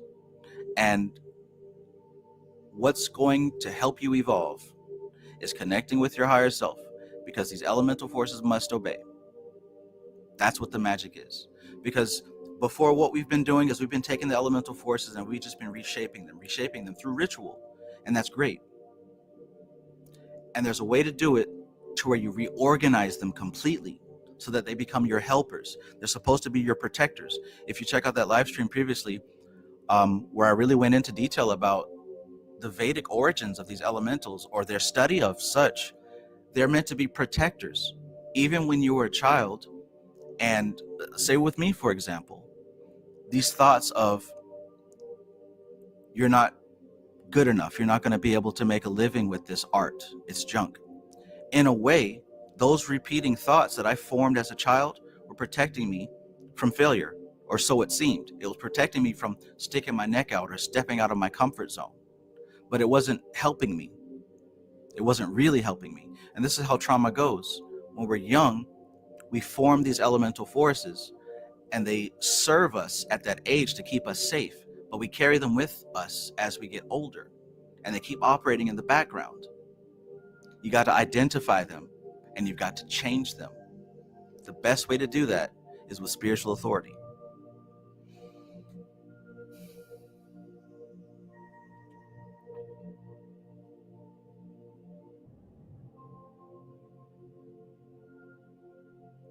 All right. So that is my presentation. Those spirits that ruin your life, the ones that I mentioned at the beginning and on the thumbnail, these are the untamed, wild, elemental forces.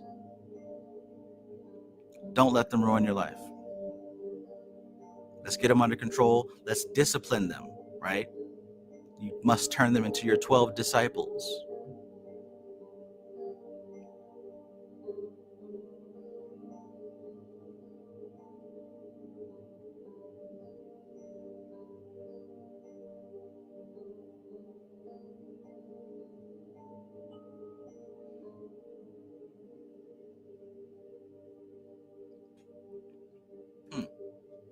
Jay Baldell says, I've been wanting to ask in terms of Western deities, who would you say would be equivalent to Ganesha? I'll be honest with you, that might be one I'll have to research. Could you say Western? I like to look at Alegba, but he isn't exactly Western. Yeah, that's something that I would personally have to go look up. And that would be worth looking up, seeing as to how it's useful and appropriate.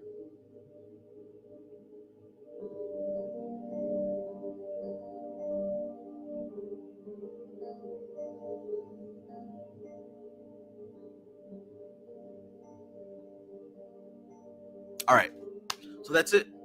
That's it for my presentation. I hope to see you on the inside. I hope that you are able to make use of this information, of this training, of these videos, of these exercises, of this contact with your higher self. And here's to making this 9-year the best year of your life so far. All of you. All right, my favorite people in the universe. I think that about concludes tonight's lesson. We good?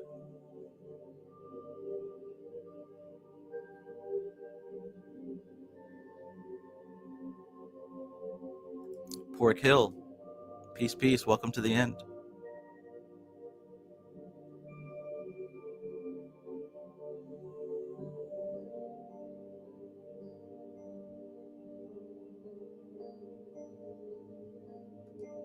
IDK says, do you still create deities? Sometimes. Honestly, I mostly work with my higher self because it's like, I don't know. Elementals can be fun. They do have a purpose. I'm not saying that they're bad. Elementals do have a purpose as long as they are organized and working in harmony with your will and with your higher will. As long as they're organized and in harmony, everything's cool. Sometimes, but not as much as I used to. Mostly I focus on higher self type stuff. That's where the downloads come from. That's where perception comes from. All types of insight, just, yeah. Love it. Needed this tonight. Thank you. Thank you. Thank you. Thank you, my sun goddess. What? Love you too.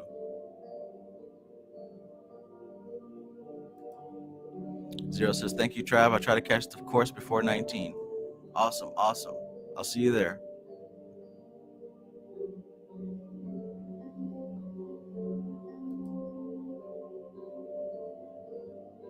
Wayne M. Peace, peace.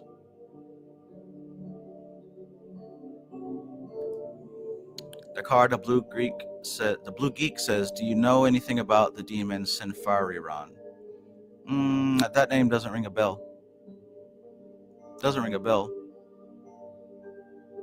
Do you?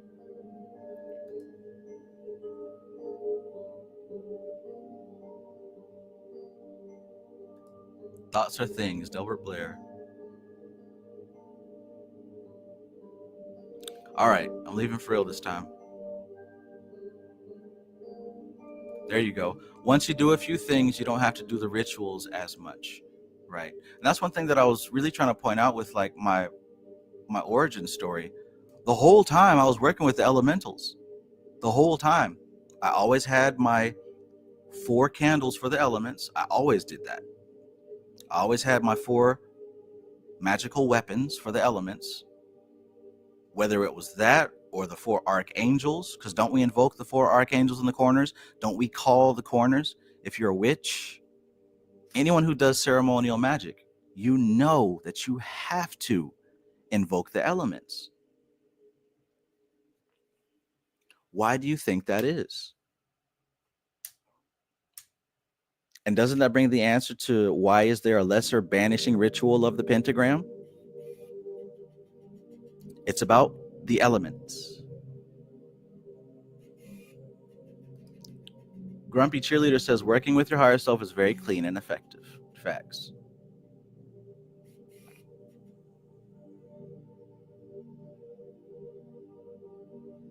Valera says peace. Can't wait to sign up. Can't wait to see you there. Curve says when your higher self speaks, listen. I didn't for 6 months after being able to connect, and I let lust drive the boat. Shake my head. It, of course, definitely works if you know the difference. Don't get distracted, y'all. Curve says by the 3rd or 4th video, it will actually help connect with that higher self speaks. Boom. So there's proof, right? There's a student there. Peace, Curve. Thank you.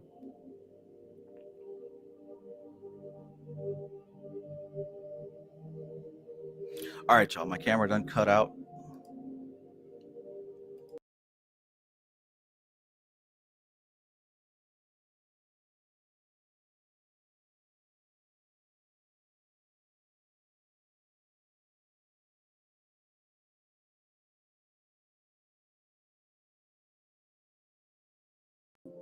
All right. So that's the end. Thank you all for being here. I really appreciate your time and your energy. I really appreciate the fact that you're dedicated to this science, that you're consistent, that you're serious.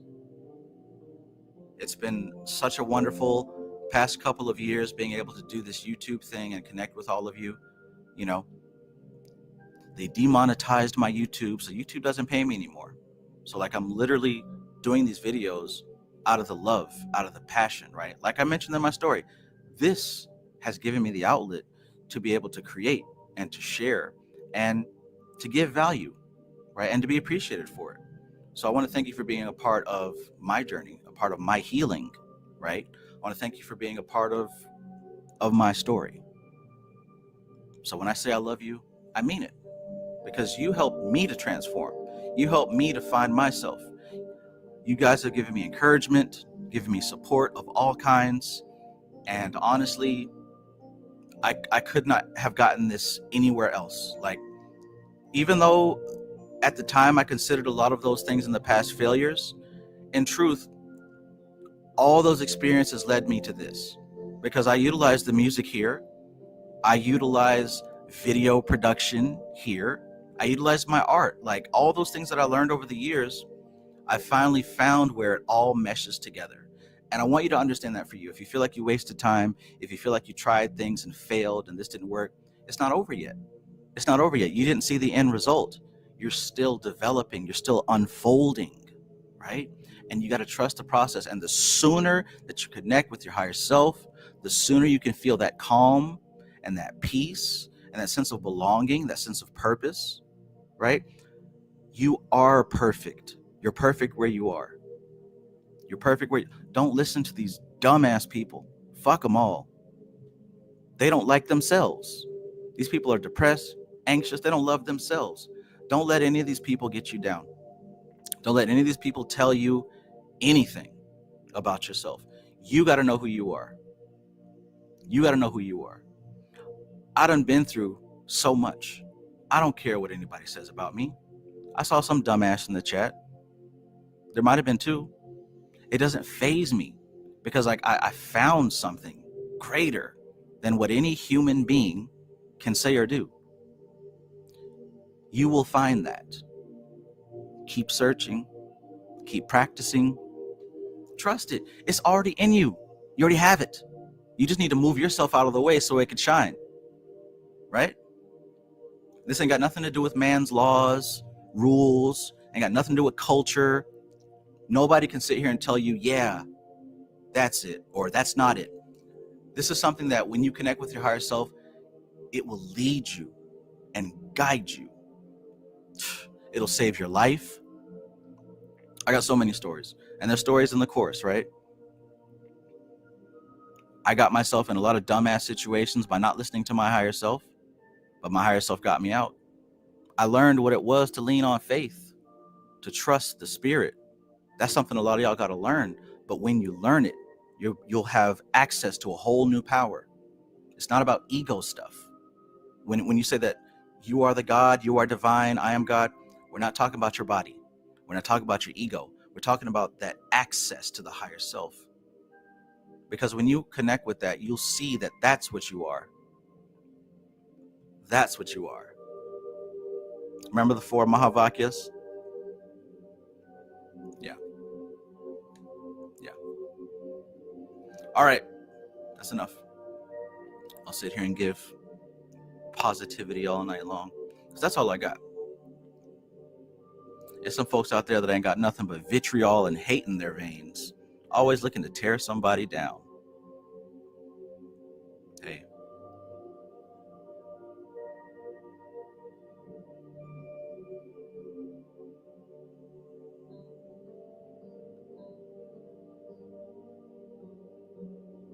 All right, so look forward to, we might do a tarot reading tomorrow for the collective, or we might jump back into mystical Kabbalah, Hod.